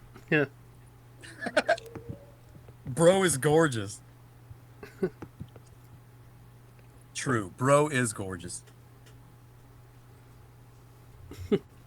All right. We're here for right. Dan Pick, so... Dan Pick, that's right. Correct. Let's get weird. Lead us into it. Okay, I'll make this part very brief because I wanted to get into something else like right away. All right, yeah. So my pick is Foreign Objects, the Undiscovered Numbers and Colors EP, comes out in 1995. I think this is one that, again, like Castle, this is one that's been on my radar, or this is one that I've wanted to pick since the very beginning. I think right when Paul brought the show up to me, I was like, okay, we'll have to cover foreign objects at some point. He's like, good call. So yeah, Paul's familiar with this, and I assume Fred is not. Is that correct, Fred? Is this your first time hearing You're foreign just gonna objects? assume my ignorance. Is that how this works? You're just I'm gonna going to assume that you haven't heard you're just this gonna before I brought it on, right? assume correctly. Yeah. Pretty much. Yeah. No. So you hadn't heard this before, right? I had heard CKY, but not this. Okay, so you got it. Okay, so you got the CKY reference. How did you get there? Because this band isn't on Metal Archives. Did you already know who Foreign Objects was, or was it kind of No. Yeah, I didn't. how does that work? I um so I listened to the EP and liked it, but I didn't know anything about the band, and they weren't on Metal Archives, so I Yeah, didn't no Metal do it. Archives. And this is my Didn't second do one in a any row. didn't do any research, and I was like, okay, fine. And then today, while walking the dogs, I decided to just pull them up on just put them into Google, and they have a Wikipedia page. I was reading that, and I'm like, oh, this guy's went on to do CKY after. Okay, Yes. cool. Yeah, that okay. I was thinking this might be a blind episode for Fred where I go, did you know what I got from DKY? But no, he got it himself because we all have computers in our pockets and whatnot.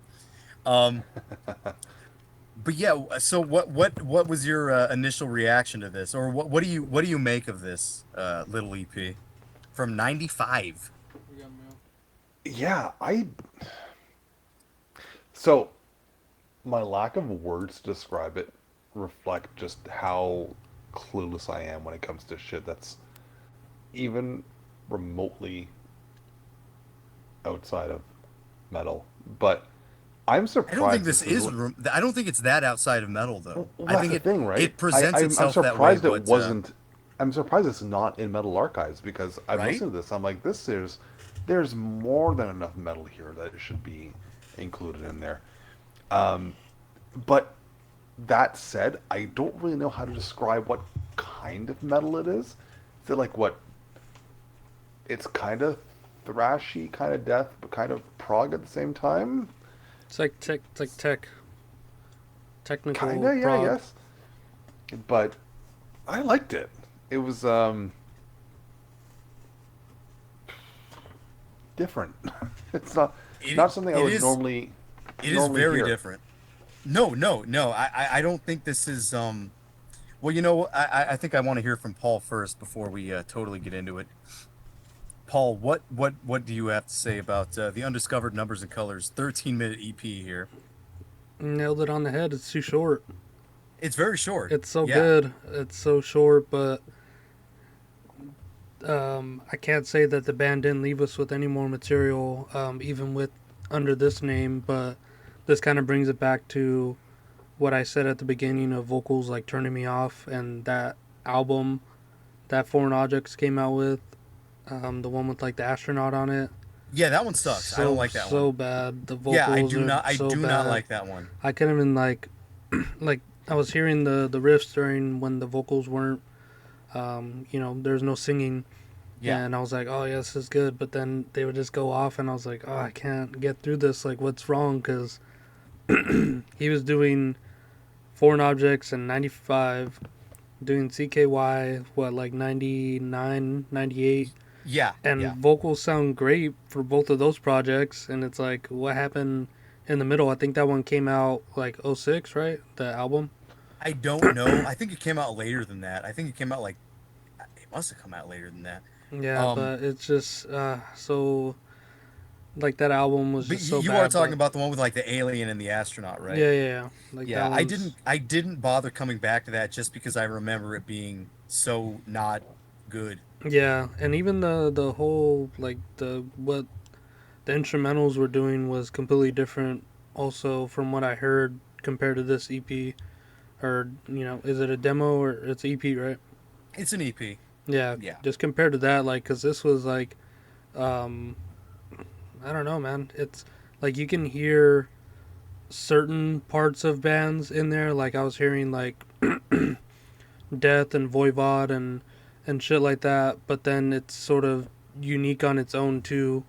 And I know a lot what Darren does and what he's influenced by is like death metal guitars, and you can hear his sort of riffing style being like shapen. I think that's been his main thing this whole Yeah, time. because like I was Even in reading, CKY, I think that's been his main thing is death metal. yeah, because I was reading some interviews right there, and he's all yeah, some of the or like what mainly kind of broke me out of my shell for like writing music was like his influence and love for death metal, because these guys are just like making whatever noises that they want with the guitar instead of like doing chords and shit like traditional bands will be doing.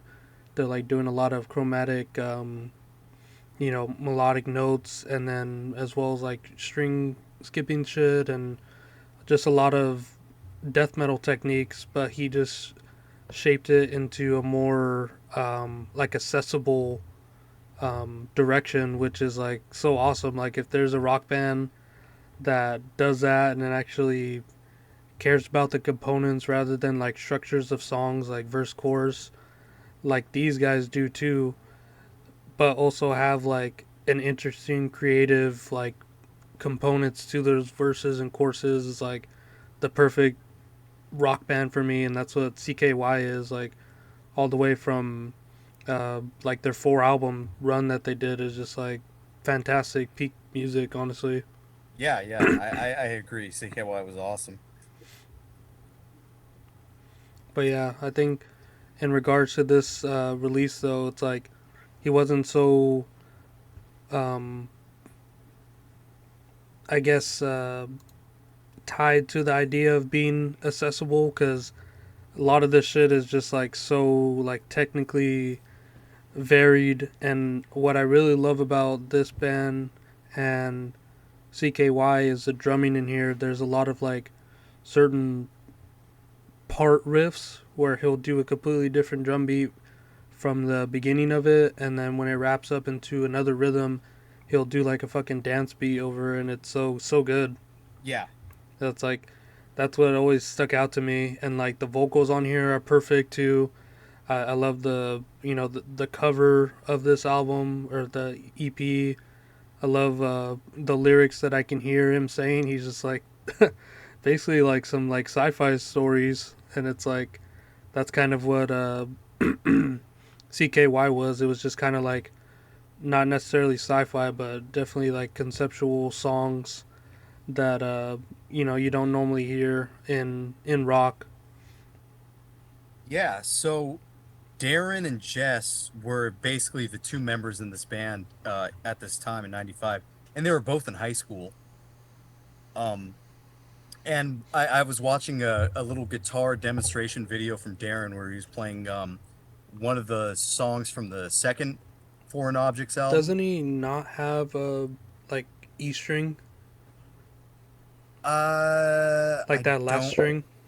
I don't know. I think I don't think remember so. some like interviews I was watching while we were doing like the Droom songs or the Droom song for the Bunsen Burner comp, where I was diving back into a lot of CKY and shit. And when I was watching some videos, I think he just took the E string off. He's like, I don't ever play it, and it just kind of gets in the way. So I just he plays like 5 strings. I don't know if you're confusing him with Cavalera from Sepultura. Because he does that because Cavalera. Maybe, but I don't know that this dude takes any of the strings off. I think he has a full set, as far as I can remember. You may be right. I'm not exactly sure. Let me fact What check did you while you guys think talk. of the first album? Because I know you guys said you didn't like the second album, but first one is shit. What was it called? Universal Culture Shock. No. Okay. Oh, yeah. So that's the thing. I think that's supposedly the first album, right? And if this is like the EP before that. Yeah. So I was gonna kind of get into this a little bit, but yeah, Universal Culture Shock is kind of the recordings are from 98 to 2004, and the album doesn't come out until 2004. So it's like not really a rush thing, and it's not really like it's not really seen as like Foreign Objects as a thing. It's just kind of oh, here's my old band, and here's some material that was recorded a long time ago, and here's some more stuff, and we'll just call it Foreign Objects. The first official album from these guys is more like CKY, and it's also kind of not focused. There are like random Steve Vai kind of solos, and it sort of has barely anything to do with death metal. I mean, you could say that about this EP, but I think this EP definitely has like 100% to do with death metal. It just doesn't come out that way. The first album is good, but it is unfocused, and it is sort of a compilation. Like I said, it's like 98 to 2004 wait time between recordings, so it sort of It's not cohesive. it's not cohesive at all. It's very much all over the place, and there's even like songs that became CKY songs later, in one form or another. Did you happen to hear that one or no? I didn't get a chance to listen to it, no. But It's I good. It is good, but it's nothing like this EP. So, I found out he only plays the top 4 strings, and he Yeah, takes there off you the go. 2. Yeah, there you go. That makes more sense. Not Yeah. the E string. I was gonna say that E string is very important. Yeah. Yeah, he doesn't do solos and stuff. But there, like I said, on the next album, there are like weird Steve Vai solos and things like that. Um, I think that's one thing that kind of caught me today while I was listening to this is like this. Man, I'm losing my fucking train of thought already. What in the fuck was I gonna say? God, what the fuck was I gonna say? Well, Where you were talking where was I about going how with this? the songs were like basically a compilation. Right. Okay. Yeah, so this album is pretty much influenced by death metal, but not exactly like normal death metal. And this, I feel like this is the most cohesive they ever were. Like Foreign Objects was never, besides at this time in '95, this is when they were a band in high school. This is when they cared, and I feel like you can hear that. Um, with the album, it's sort of just a comp. With the next album, it sucks, and then well, because and I think that the reason that both the albums are like either suck or are not cohesive is because CKY sort of blew up like 3 years after this, and that was kind of like the main focus.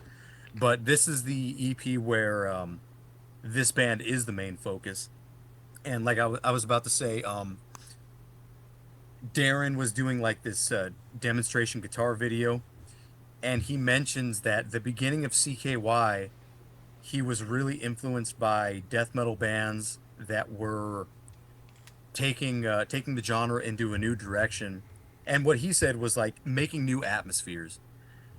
And he said the 4 important albums for Foreign Objects were Atheist Elements, Cynic's Focus, Believers Dementia, and Pestilent Spheres. Yeah, I was is gonna what say he you can said. the guitar reminded me so much of Pestilence on here. Yeah. I know. I was talking to Paul about this. I was like, oh, I have to think of something to say for Foreign Objects. And you said Death, and that got me listening to a little bit of Death.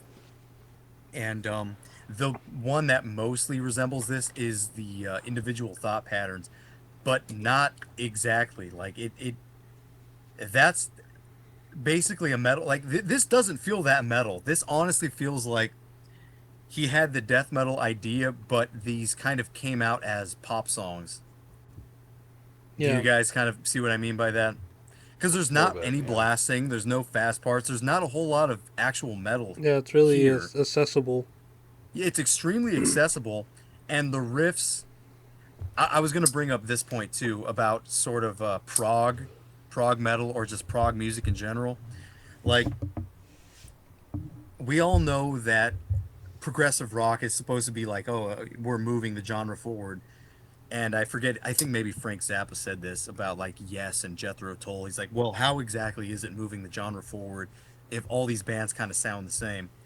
And he's not wrong. Like when we think about prog rock, we always think about the '70s bands, and there is and like Camel and Yonin Bayoshi.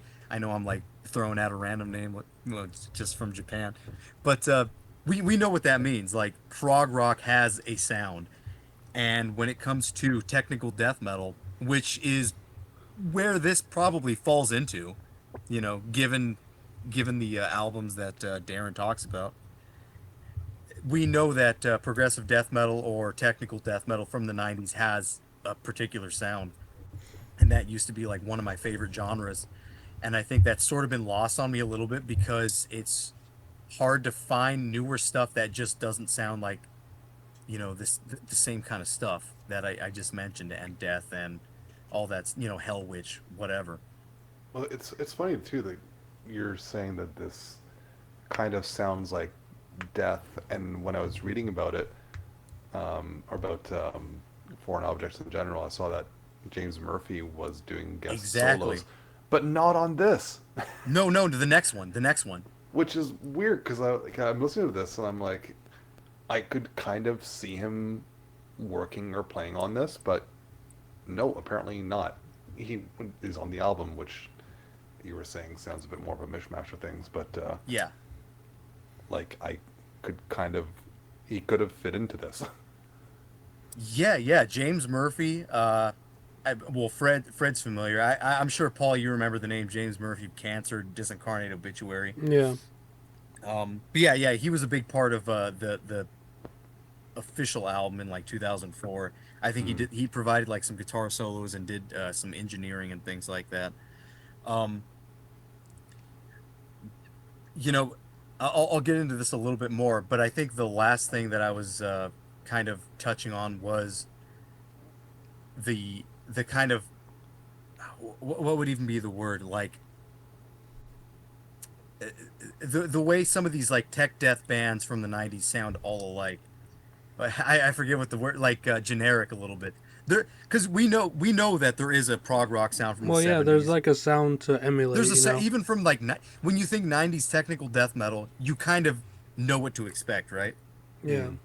This has that, but the riffs themselves don't really, like, they have their own thing going on, like, and you can see why where this becomes CKY. And I'll say like a lot with like this band in particular, it's like, yeah, sure, they're progressive, but they're working within just a, you know, regular song structure. So Yeah, it's like, exactly. It's like flipping like progressive music on its head, because that usually tries to get away from that, and instead of playing more like like super intricate guitar work like technical death metal does, while still sounding a bit stagnant within the contemporaries of the genre, it's like being as technical as you can, but still making it like accessible and like memorable in a like song way, you know, like J Dog said, they're all like tuneskis. Yeah, they're all tuneskis. Yeah, I'll get into this. We'll get into it a little bit more if you guys don't mind. You want to? We'll just play the whole thing, right? Since it's such a short thing. It's so short, might as well. Let's do it in Yeah. order. So how about we get into the first song? Yeah. All right. We'll be right back.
back from the first song, Undiscovered Numbers and Colors.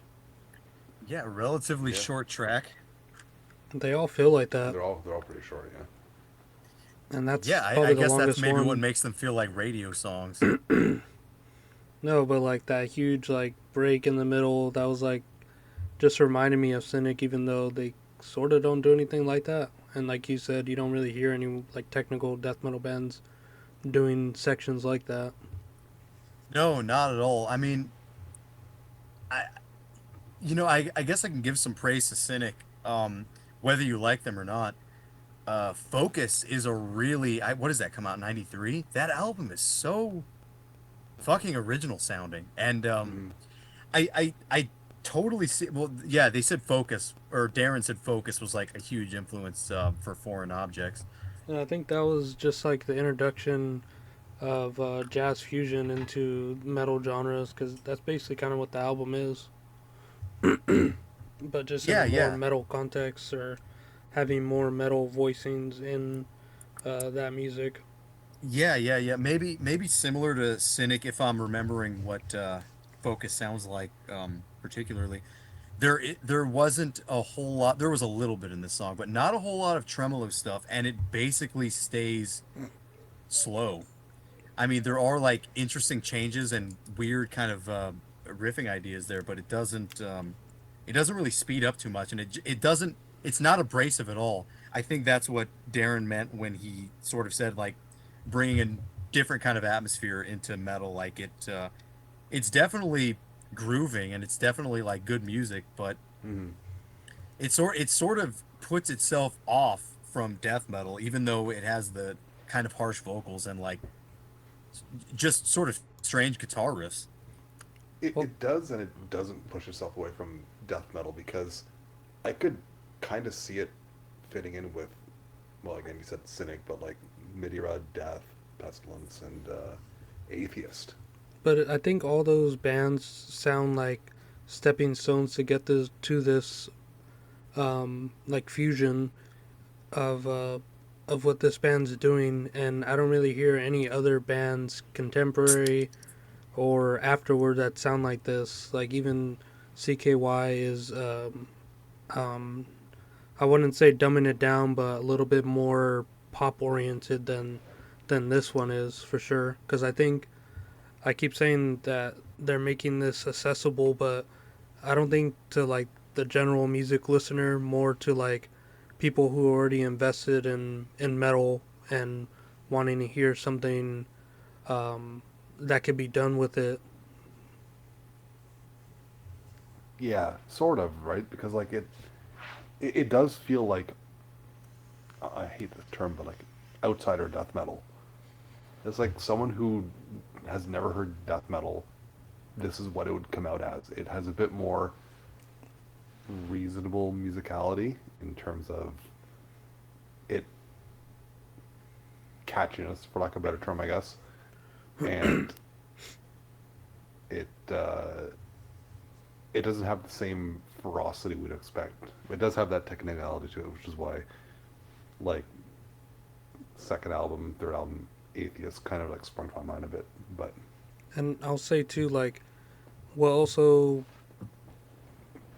this album in a genre, the genres that this album is between for me when I listen to it is technical death metal and death and roll, but death and roll's a bit more abrasive and more leaning into the death metal sides, where this is kind of leaning more into like the prog um, metal in that way, where it still has like the rock sensibilities that death and roll was going for, but and trading up the abrasive death metal blasting and um, like higher tempoed music, where this kind of just stays relaxed in like a mid tempo, but it's like all like funk beats happening, plus that bluesy guitar really solidifying its place between technical death metal and death and roll for me.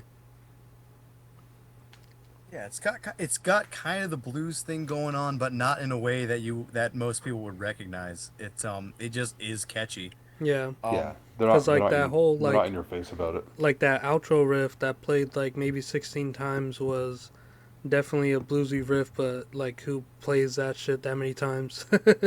You know, it's yeah, more of well, I like a mean, lick or something, but he made a whole riff out of it, which is yeah, well, that's like the most interesting part to me is that this pretty much comes from their vision of moving death metal forward. Um, yeah. I would love to hear more bands like this, honestly. yeah, yeah, well, that's just the thing. Like, Mm. this thing is so short, but at the same time, could there be any more songs like this that would like draw you in? I don't exactly know that would be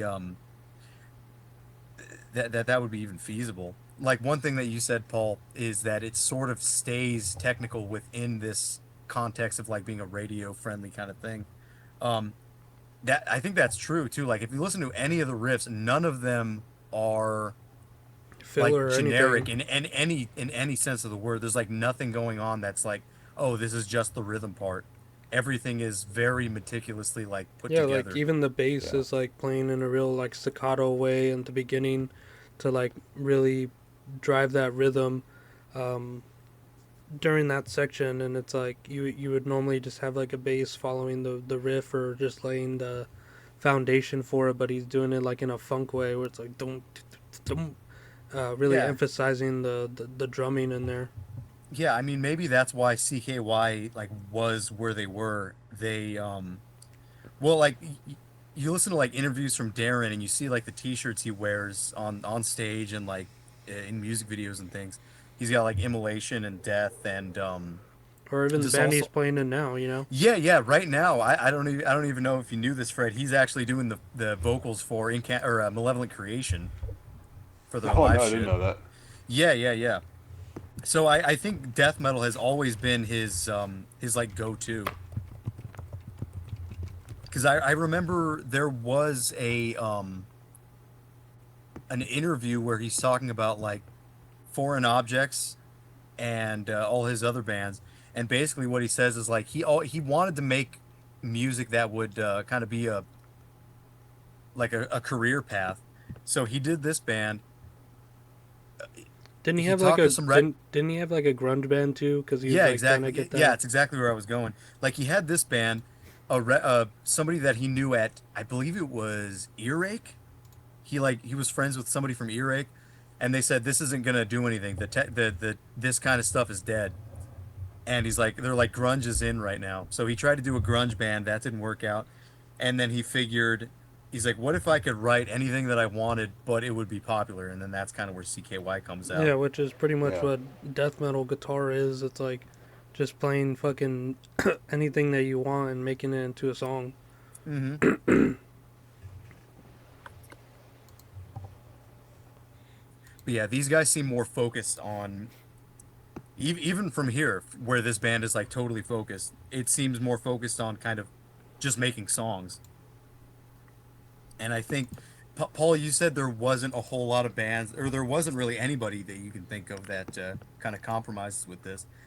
I think that the EP that we covered on episode 2, which was Paroxysm Selected Works from '95, same year, Yeah, that's just is pretty another. comparable. I think that stays in the kind of like transcending sort of albums Yeah, where it kind of goes beyond death metal, but not in an extreme way. Uh, yeah, and this does exactly. too. Because yeah, I think there might be some blasts and stuff there, but at the same time, or no, that one came out. Was that '95? Maybe I think earlier, maybe the next 93. year. Yeah, yeah, yeah. I think the next year, or maybe it was '95. They had the Ism Excursion album, Yeah. which is probably the most comparable thing to this, where it is basically this. It's basically this. I think I might like the Paroxysm stuff a little bit better, but I will say that the foreign objects riffs on here are more. They're they don't do anything like generic at all. Well, Paroxysm sort of does, but in a way that that stands out, I think. Yeah.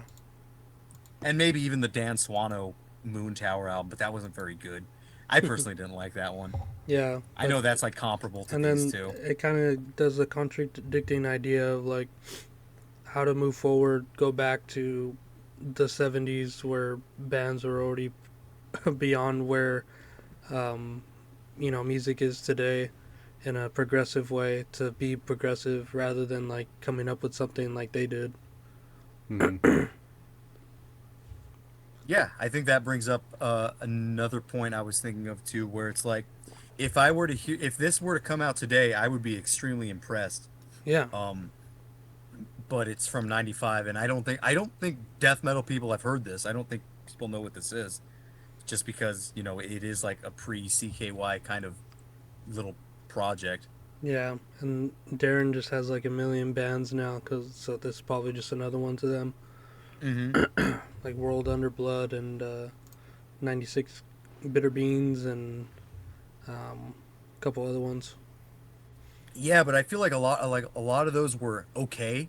Like Yeah. World Under Blood was okay, but I feel like this one really it just stands out as like the most focused, uh the best material that he could have come out with. And I think a lot of people agree with me. I was reading an interview, or not an interview, I was reading a review of somebody that said, "Yeah, I hate CKY. I didn't think Bam was funny." He goes, "I only liked Brandon DiCamillo. He was the only one that was funny." But he's like, this one is a real outlier. This one is like, he's like, it's not death or gore guts, but it's pretty fucking cool. Yeah.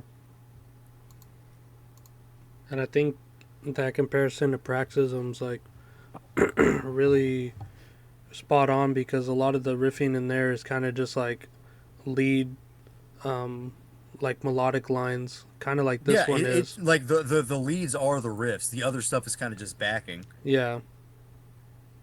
Yeah. To be self-referential again, when we were doing, I don't know if I've talked to Fred about this, but when we were doing that first track off the Josh and the Van Full of Ghouls, the Necrotic Mess song, that was the two things that I had in mind. I had CKY and Paroxysm in mind while writing that stuff, and just because I felt there was such like a close connection between the two without them probably even knowing that the other one existed. It just felt so close and like so right of a sound, and I just felt like that never was continued, and so Yeah. I felt like doing something like that on my own. And that's basically where that song comes from. If that's like confusing to people, I'm not sure.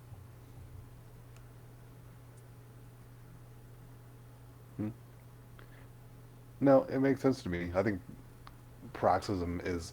I wouldn't have made that connection, but thinking back on that material, especially again like the Selected Works promo, uh, pretty spot on. Like it has this mild technicality but catchiness to it that yeah, no, it's good. It's No, but good, I mean, not good not even comparison. only that. It's like it's so far removed from, and I think Darren kind of like accomplished his vision with this little EP. It's like it is moving death metal forward, but at the same time, it's like you can say this sounds like tech death from the '90s because that's what it is. Um, but I have a hard time really comparing it to anything else because it is so like kind of rock music oriented. Yeah. It's interesting stuff. It's really interesting stuff to me. I think it's yeah. So I guess the rest of the tracks will just be like that riff's sick, that this riff's sick, that part's sick. Well, we'll see how that goes. Yeah. So should we get into the next one? Yeah. Sure. All right. That one's gonna be Far Cry Behind, and we'll be right back.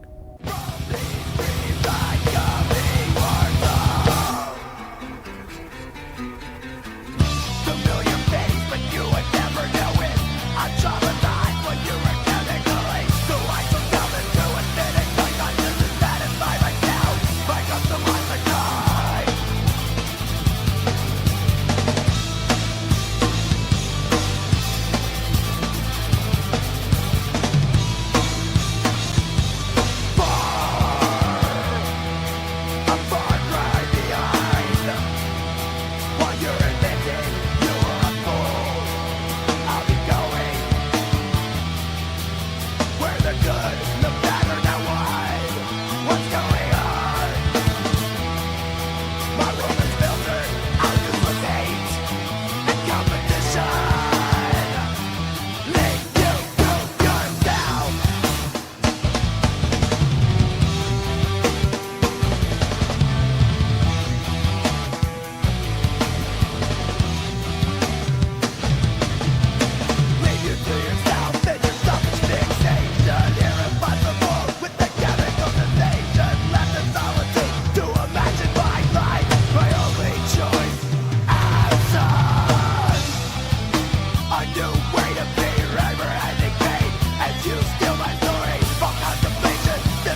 another way for you to slide.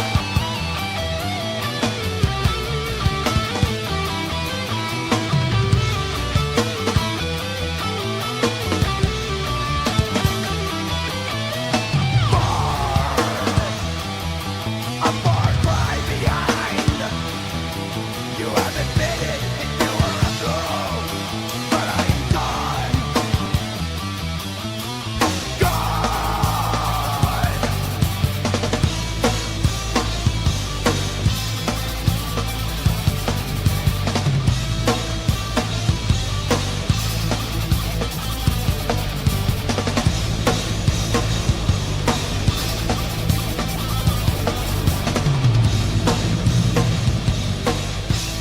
Yeah. All right, we're back from the second song. That was a really short one. Mm-hmm. Yeah, it does sound like Fred said. It does sound. The ending kind of sounded like a little bit melodic Swedish death metal. Yeah, a little bit. Not super heavy, but just like parts of the riffs made me think of that.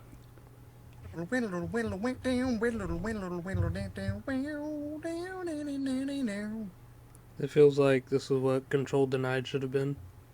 I don't remember what Control Denied even sounded like. Was it boring? No, it's just kind of like Sounds of Perseverance, but I know you don't really like that one.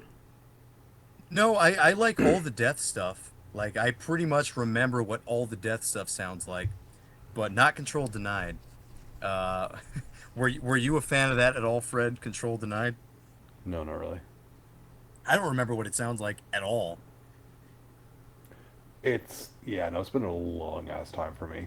Like I remember checking it out probably off of SoulSeek, so probably in like 2003, 2004. I'm like,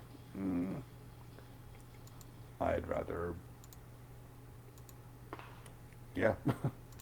Yeah, it's way more like sad or like way more etch and metal than this is. Like you could tell straight off the bat because there's like those generic technical death metal riffs in between certain sections like this song has, but it's so spared where this seems a lot more creative than that album does. Maybe because they were so young when they were writing this, they didn't know how to end things, or like they just ended things too quickly. Because I feel like a lot of these songs probably could have been longer Oh as yeah. like these like epic prog things, but at the same time, it's like, maybe they just kind of worked where they were as like these short, couple minute songs pretty much. Yeah, because Control Denied, I think the average runtime is about like 5 minutes, where the average runtime here is probably like 2. Well, this is almost like a super compressed version of like prog rock stuff, where you'll have like there was a little bit of a like violin in here, and there was a Yeah. little bit of a keyboard, and there's like a little solo here. But most bands would like draw that out to a point where you would be totally fucking bored. Here, this kind of leaves you wanting more. At least I feel No, like. seriously, yeah. Within each track, and as soon as the EP's over, it's like, fuck. Those songs could have been 5 minutes. And I think that's one of its biggest strengths, right? Like it doesn't overstay its welcome at all, and Not at all. each track is a good length where it's you kind of wish it would go a bit longer, but it's also just satisfying at the length that they are. Yeah. Like if they had drawn out sections like that first one did with that sort of like ethereal passage, I feel like it would really reward it in parts that deserve it in each song. But Yeah. the way that they don't have that as like a I would say like a gimmick or something. Like they're the band that has these drawn out sections or whatever in each song. It's like each song is different in its own way, which is in itself progressive. I think the only song on here that felt longer than it actually was the third track, Other Side of the End of the Universe. For whatever reason, I remember listening to that one and I'm like, oh, this is a very long song, and just looking at the timestamp on it, and it really isn't. And I guess when we give it a listen in the immediate future, I'm wondering if I can identify what made me think that it was a longer song. I'm wondering if it was. It was just pure desire. He wanted the song to be long. No, it could be, but it could be like I remember hearing the chorus of it at the very least when they're bringing a certain part of the song back, whereas the other ones feel very linear. That might be what made it feel longer for me. And mind you, it's not a complaint. It's a great song, but for whatever reason, that one, I thought it was a longer song, and it really isn't that long. I think that's something to be said too about this being like either an avant-garde or a progressive metal band. What I guess that's is that probably like the most accurate description you can give of this band is like just progressive metal or alternative metal or something like that. Probably alternative avant-garde. But it's I'd like put it not. like It's like not in progressive a. death metal. Yeah. Yeah, they're not doing they don't do anything that's like, That's what I was gonna oh, say. that was funny, that was wacky. Like they're not Yeah. like Mr. Bungle. That's what I'm saying. They're not like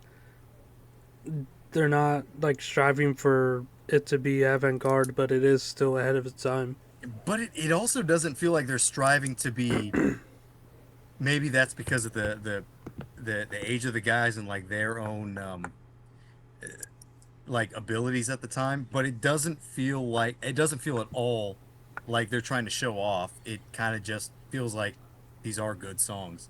It Yeah. feels natural. And Like, and, they're and not- I think that the fact that they're so short also says something about their it says something about their vision too. You know, trying to move things forward, but at the same time, it's like we're just gonna do these like short little runs. Yeah, because even in that song, it was a bit like sort of A-B variation. Like they kept bringing that main riff back, but it wasn't ever like, oh, here like pronouncing that it's gonna come like a chorus or something.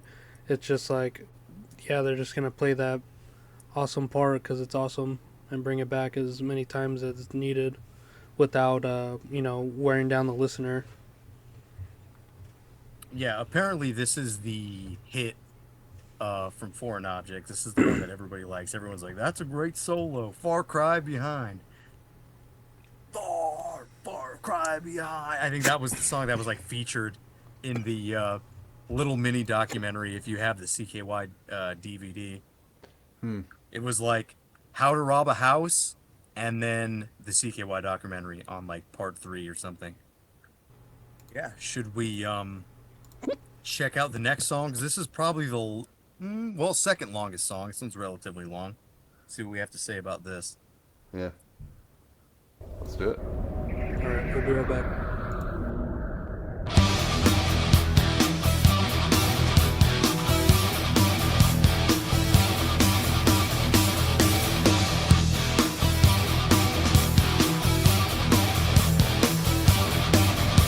The white is white. What is on the other side is black and sky. You won't believe your own two eyes.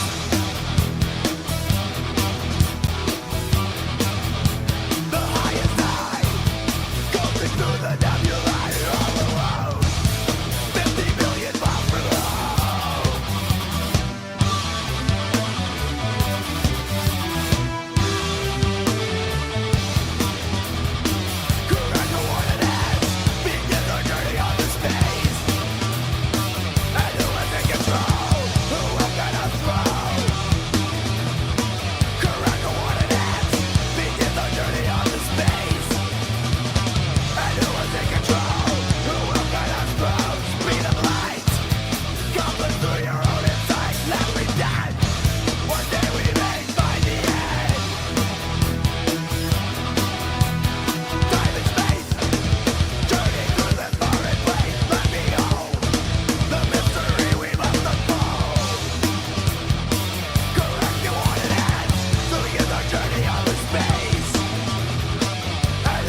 so damn good, just like the other two.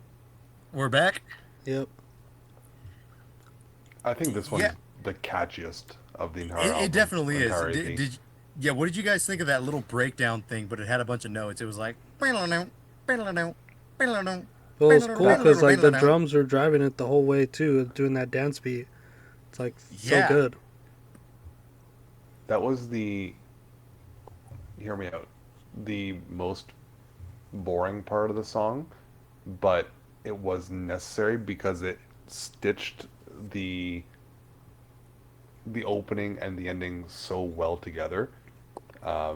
Without that transition, it wouldn't have been as impactful at the Yeah, end. like- Really, Well, I was gonna say like in this song, there's only like mainly 4 riffs going on, Yeah. and they're all just interchanging between each other. So that was like a good breakup way to bring back the main riff of the song.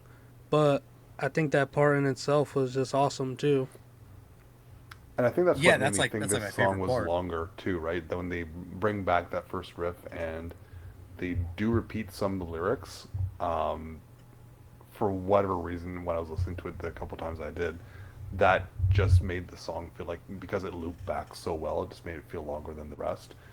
But man, it does still fly by, doesn't it?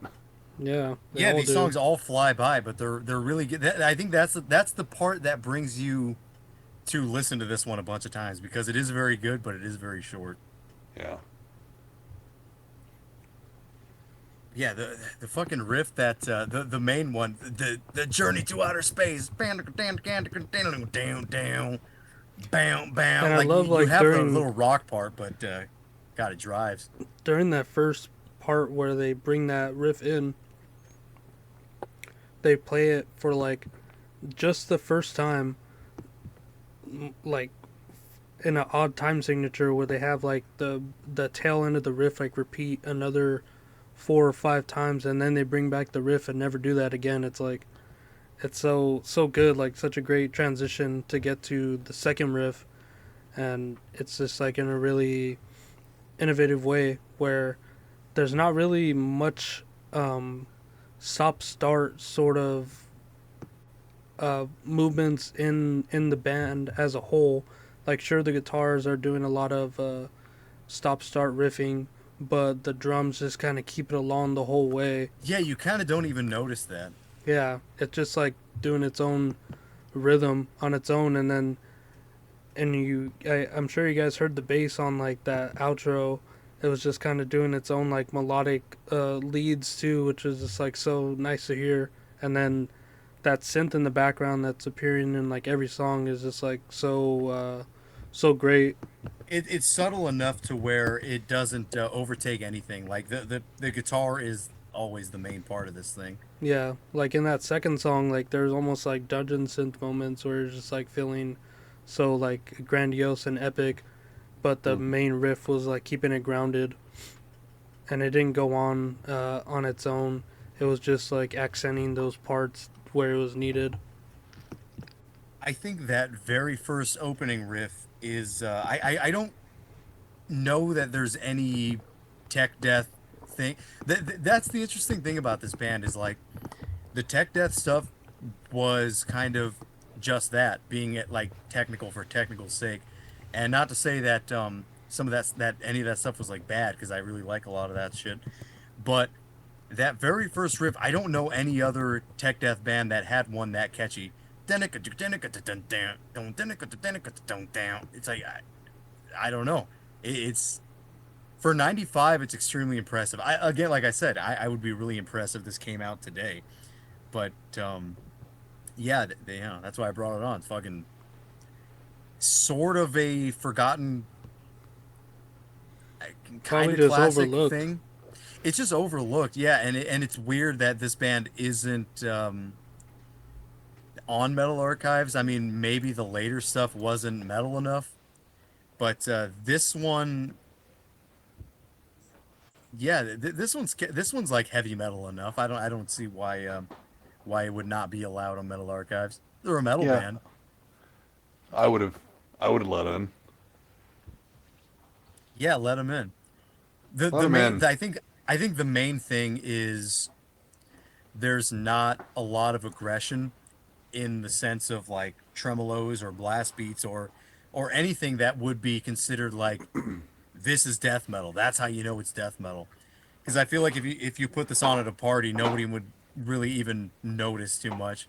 It's not it's not abrasive and it's not totally abrasive where like you would ignore it. But if you're like actually paying attention to it, I feel like you'd be like, hey, this is actually pretty good. I think the reason they don't include this on Metal Archives, even though I think it should be in there, is kind of like the opening the gates. This it's it could be seen as metal adjacent, and opening that to other bands that would be still metal adjacent but less metal than this. Is Coheed Um, and Cambria on Metal Archives? fucking hope Probably not. not. Probably not. Different kind of band, but I feel like still somewhat in the same vein. Somewhat. Not too closely. But I don't know. I don't know. Like Metal Archives is kind of backwards, anyways, right? There's projects in there that are not metal at all, but they're in there because they're related to metal bands, even though now they wouldn't let them in. Like Mortis is on there and Arcana is in there, and it Etopsy kind is of made not. sense. Well, I wonder Yeah, if this Phenop is is like, not. Some of the ambient Black Legion projects are in there. I wonder if this is a black bar band too, where it's like you can't even add them again, because they're in Darren's like white listed bands, you know, the ones that don't have a link.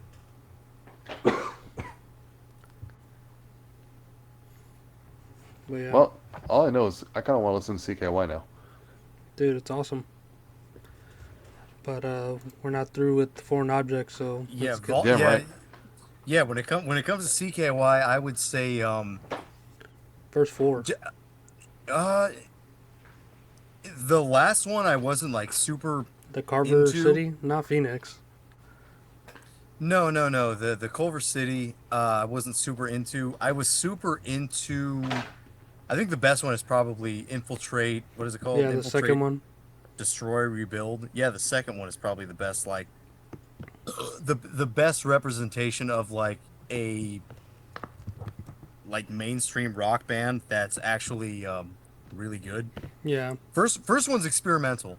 The first CKY album is almost like the second Foreign Objects album, where it's like yeah, where you get like not the knee not deep. 100 yeah, exactly. It's like not 100% cohesive, and it's not like it feels like just a bunch of songs, but Yeah, some of the But songs on there are some of them really are good. damn good. Yeah. Yeah, some of them are really good.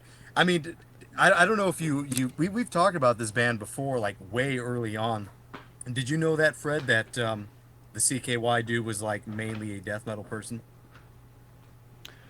No, I knew that they had interest in heavier music, and this is just from like watching uh, CKY and Jackass. You could tell they had a penchant towards heavier music, but whether that it was death metal specifically, I didn't know. Um, I don't know, but it's you kind of hear it in some CKY as well, but it's not to the same extent as Foreign Objects does on this EP. Like you said, when it got to CKY on that first album, it's kind of all over the place, and I don't remember it well enough to see how much Foreign Objects I can hear in it. My vague memory says not very much. I'll say that I think that album and certain songs are a bit heavier than this Foreign Objects album. Yeah, I would say the same thing about the second CKY album. Like they kind of amp up the heaviness a little bit, but in a more I guess like mainstream rock oriented way. It's so hard to explain because like CKY doesn't really they, they don't really sound like any other band, and I think that's just the reason. You can like kind of hear it here, where we're like sort of struggling to like compare them to other bands. I mean, do you guys see where Darren is like making sense, where he's like, oh, Cynic and Believer and like Pestilence and things. I mean, Yeah. you can kind of hear that, but like the guitar techniques that he's like acquired here, they're pretty much on their own, and I think that's why CKY was so different, because his guitar technique is like, it's showing right here. It's very different than a lot of bands. I've just never heard anything quite like it. Well, Even though it is coming from like straight death metal influence, it's going in a different direction. It's going in like his own kind of thing. well, when it comes to so many death metal bands I listen to, they're not willing to bring in outside sounds nearly as much, and I think that's kind of what's happening here. And he's not afraid to just do whatever he wants outside of the confines of just straight death metal. And the way that the what you're describing of the first album, which admittedly I haven't heard, and how CKY, again, especially in those early days, is kind of just a mishmash of different things, just It's kind shows of that the same they're thing. not, yeah, they're not afraid of just bringing in whatever the hell they want. Like I remember on that first album, one of my favorite songs on there is "The Human Drive-In Hi-Fi." Yeah, that's like a That's, disco song. It's it's weird. basically disco, exactly.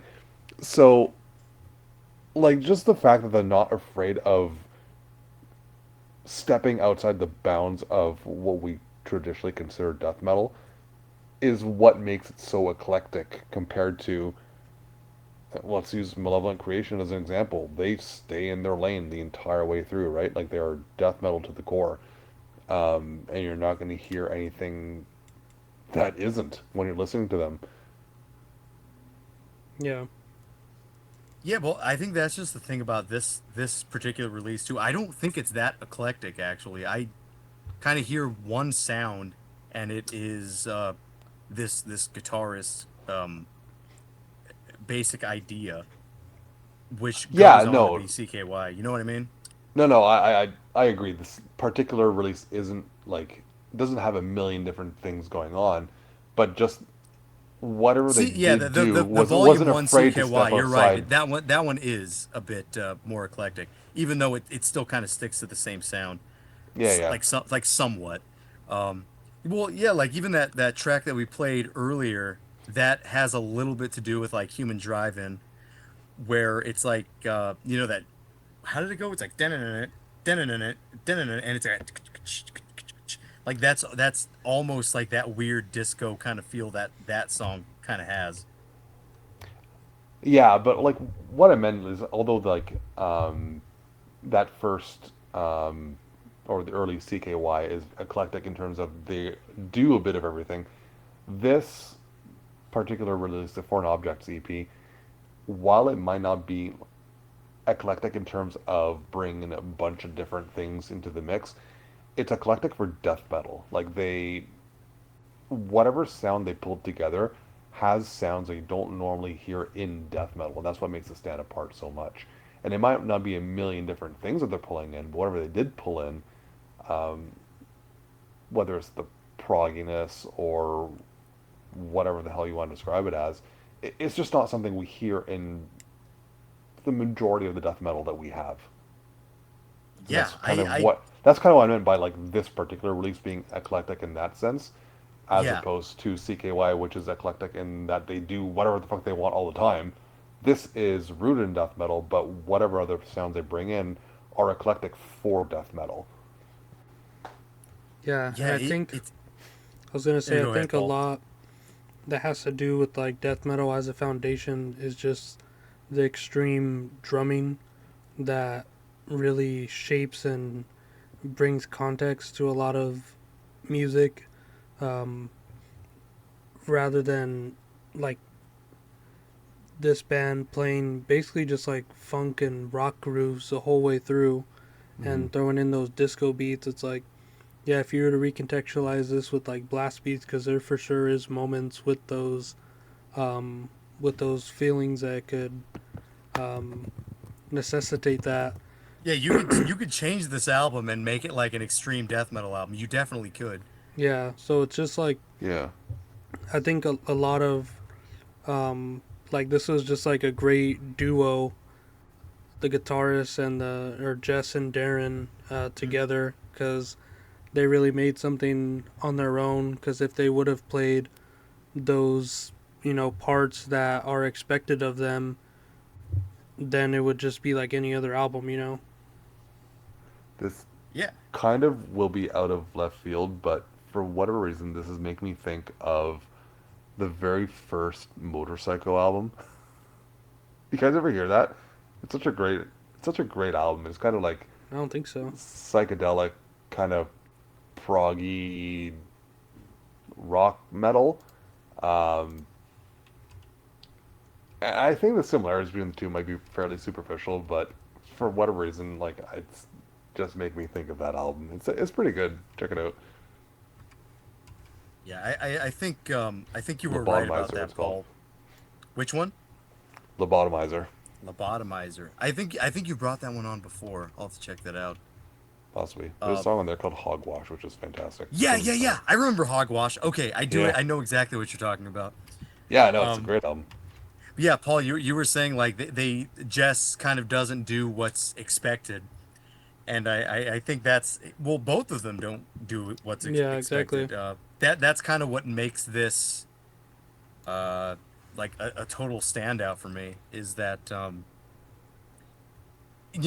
that's exactly what Darren was saying is like he was interested in moving death metal forward, and I think this is a really it's a lost part of it because a lot of people don't know what this is or don't give a shit, but I hear it like in 1995 you hear this, it is completely like alien to the death metal scene, I think. Yeah. And the rock scene. It's both. It's kind of too fucked up for either thing. It's too fucked up to be a mainstream project, and it's too experimental to be a death metal Yeah, project. too metal kinda for stuck in the rock middle, isn't and it? too rock for metal. Yeah, pretty much. We're actually going to listen to Delve and Very Destination good. Undefined, and we'll be right back.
right, we're back from those last two songs.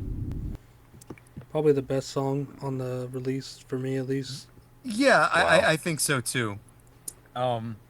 I covered that song once with Anthony and Levi.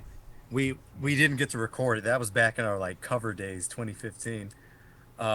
And I remember I had Levi learning the bass, and he's like, "What the hell did he say?" He said something retarded. He's like, "Oh, I feel like bitching right now, but I'm not going to." I think because the song was so hard.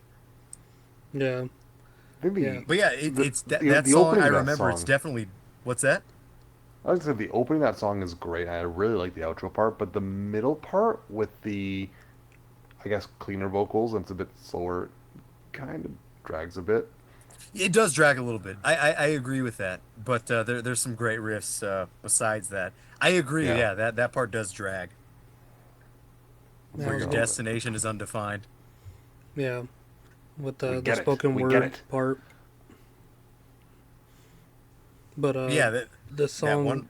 yeah, the main riff of this is probably like the precursor of like '96 Quite Bitter Beans and all the main riffs on their second album that like really stick out like this. Is They're that just the one like, that goes or it's like how does it go? which one? Yeah, Yeah, that one. That one's weird to play. I remember learning to play that, and you kind of have to slide your hand around. You go like learning this song. I think I learned two of their songs a long time ago, and that kind of just puts into perspective like how fucking weird uh these guitar riffs are. It's but number one, it's weird. Number two, it's like it's also easy to do vocals along to once you have them down. Like it's not the most insane music. It's just very original sounding music. yeah, and like the Richard Christie kind of like drum intro, and I think in the middle too it does it is really sick. And Oh, that ta ta ta ta ta. yeah, and like the triplet, yeah, it's like I was gonna say that part was like, man, I'm forgetting what I was gonna say. But yeah, keep going. Um, well, well, Darren kind of mentions that he liked different atmospheres in death metal rather than just what you usually get, this kind of like high intensity like you're gonna die feeling to it. And I feel like this song and really what all these riffs kind of do, it takes you into a different place. And I feel like we always say this about like the song titles and what the lyrics are about. But yeah, and even the album art. He's talking about the undiscovered numbers and colors, and you have like the pi symbol and the fucking division sign or whatever that is. Um, Root. yeah, I feel like that actually kind of transports you into a different place of like a different dimension of thinking. The way the music works and the way the lyrics work and the way the riffs work is like 100% cohesive. Even the band name, Foreign Objects, everything about it is sort of strange and you don't exactly know what to expect, and it does kind of it exudes an atmosphere that you're not used to. Even within the realm of like tech death, where that's like the normal thing, I feel like this one kind of does a better job at making you feel that if you're actually really listening to it. Yeah, and I'll say that this is for sure like probably the closest thing to like alien music. It's definitely alien music. Alien We've talked pop. about like alien death metal, but yeah, if there is alien pop, this is alien pop. They've it's really impressive to me, which is why I brought it on. It's I've never heard anything quite like it, and I think it's I think it's definitely worth hearing. I think if you're a real head, you're gonna like this. I as far as I can tell, Fred liked it, and I think that should say it all. Yeah, I think it's not so much for like the just regular listener of other type of music, but if you're already into metal and into listening riff by riff rather than like the lyrics of a song, you're definitely gonna find something in here. And If you like riffs, you're gonna like this. If you like yeah, music, you're gonna like this. yeah, because that's sort of where like prog rock comes into my listening. It's like, all right, sometimes I don't want to listen to all this abrasive death metal all the time. It's like I want What? something just as engaging Sometimes, musically, but a every once in a different. while, dude, you don't. You don't. Every once in a while, I think I'd like to listen to some regular music, or I'd like to listen to something a little bit more catchy. And I think this sort of toes the line of like the most catchy death metal adjacent stuff that there is. I don't know that there's anything else that is like adjacent to death besides paroxysm. This is probably the most like chill metal you can get, and while still being like just straight up technically good. Yeah, it's like It isn't abrasive. It's it's not. it's not It's not abrasive, heavy. but it does still warrant the concentration that like metal does with listening to the intricacies of like riffs and drums and just songs in general, because it is a bit of a easier listen, but it does warrant like actually listening to it. Like you said, putting it on a party, like people are just gonna be like, oh, that's a weird song, let me put on some radio song, some new wave or something. T And then Pain. yeah, and then it's like if you're like listening like how we were just right now, like headphones, it's gonna be immersive, it's gonna take you somewhere that is foreign. See what I did? Exactly. I see what you did. Fred didn't laugh. It's okay. Nah. Yeah, I think everybody knows that there is some kind of pipeline between like CKY, Jackass, Viva La Bam into metal. I think everybody knows that. Yeah, and I think if that music wasn't brought up and popularized through that, it probably wouldn't have been popular. But it is so good, and it's. I'm glad that it's still in some people's, regular listening to at least CKY stuff. But if you like that stuff as a kid, then listen to this, and you'll go back and feel nostalgic when you listen to the other CKY shit. Yeah, and if you're a younger guy who hasn't listened to CKY, listen to the second album, Infiltrate, Rebuild, Destroy, or whatever it's called, something like that. The Yeah, second one, 2002, I think. Because that's the most. If this is the most cohesive Foreign Objects album, that's the most cohesive CKY album. yeah, I feel I love the cohesiveness sometimes. Like, you can get enjoyment from some of these like comp type things, like the Volume One or the second Foreign Objects album. But if you're looking for just straight up good songs that you're gonna remember forever, listen to this one and listen to the second CKY album. yeah. So, Fred, you got any final thoughts? I feel like I already said mine. I didn't expect to like this. I didn't And that think you was, would like this at all. well, I mean, when you listen to it and you you take the comparisons that I pulled out of it, and it's admittedly not the death metal comparisons that are my favorites in the genre. Like Yeah, it's like I not even not even death metal at this point. They've taken it so far where this is barely metal. You know what I mean? Yeah, but the metal comparisons that I would pull up of the ones that I heard in this is like again, mid-era atheist, cynic, like you mentioned, some of Pestilence. And it's not perfectly aligned to those, but there's similarities there. That's not the type of death metal I generally gravitate to the most, but I still like it. And I heard a lot of that in this. And there's it's catchy. It's got the abrasive death vocals. Uh, there isn't much not to like in this, to be honest. And I mean, it's shallow, but like looking at the album cover when I first saw it, I'm like, what the fuck is this? That was Yeah. like my first indication I'm not gonna like it. But um, What no, did you like what did you expect when you first saw the album cover? I kind of expected something a bit more technical. Um, Either that or something punky, to be honest. I don't know why. And that was again before I even knew they were connected to CKY, so I really had Yeah, no yeah, yeah. expectations at all. I was kind of Um, hoping you wouldn't make that connection, but you did. but that's only after I listened to it a few Yeah. times, right?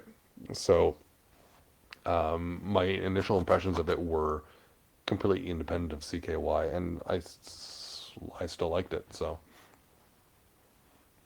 no, it's cool EP. I don't know if it's something I would necessarily revisit very often, but if someone played it, I wouldn't be mad about it.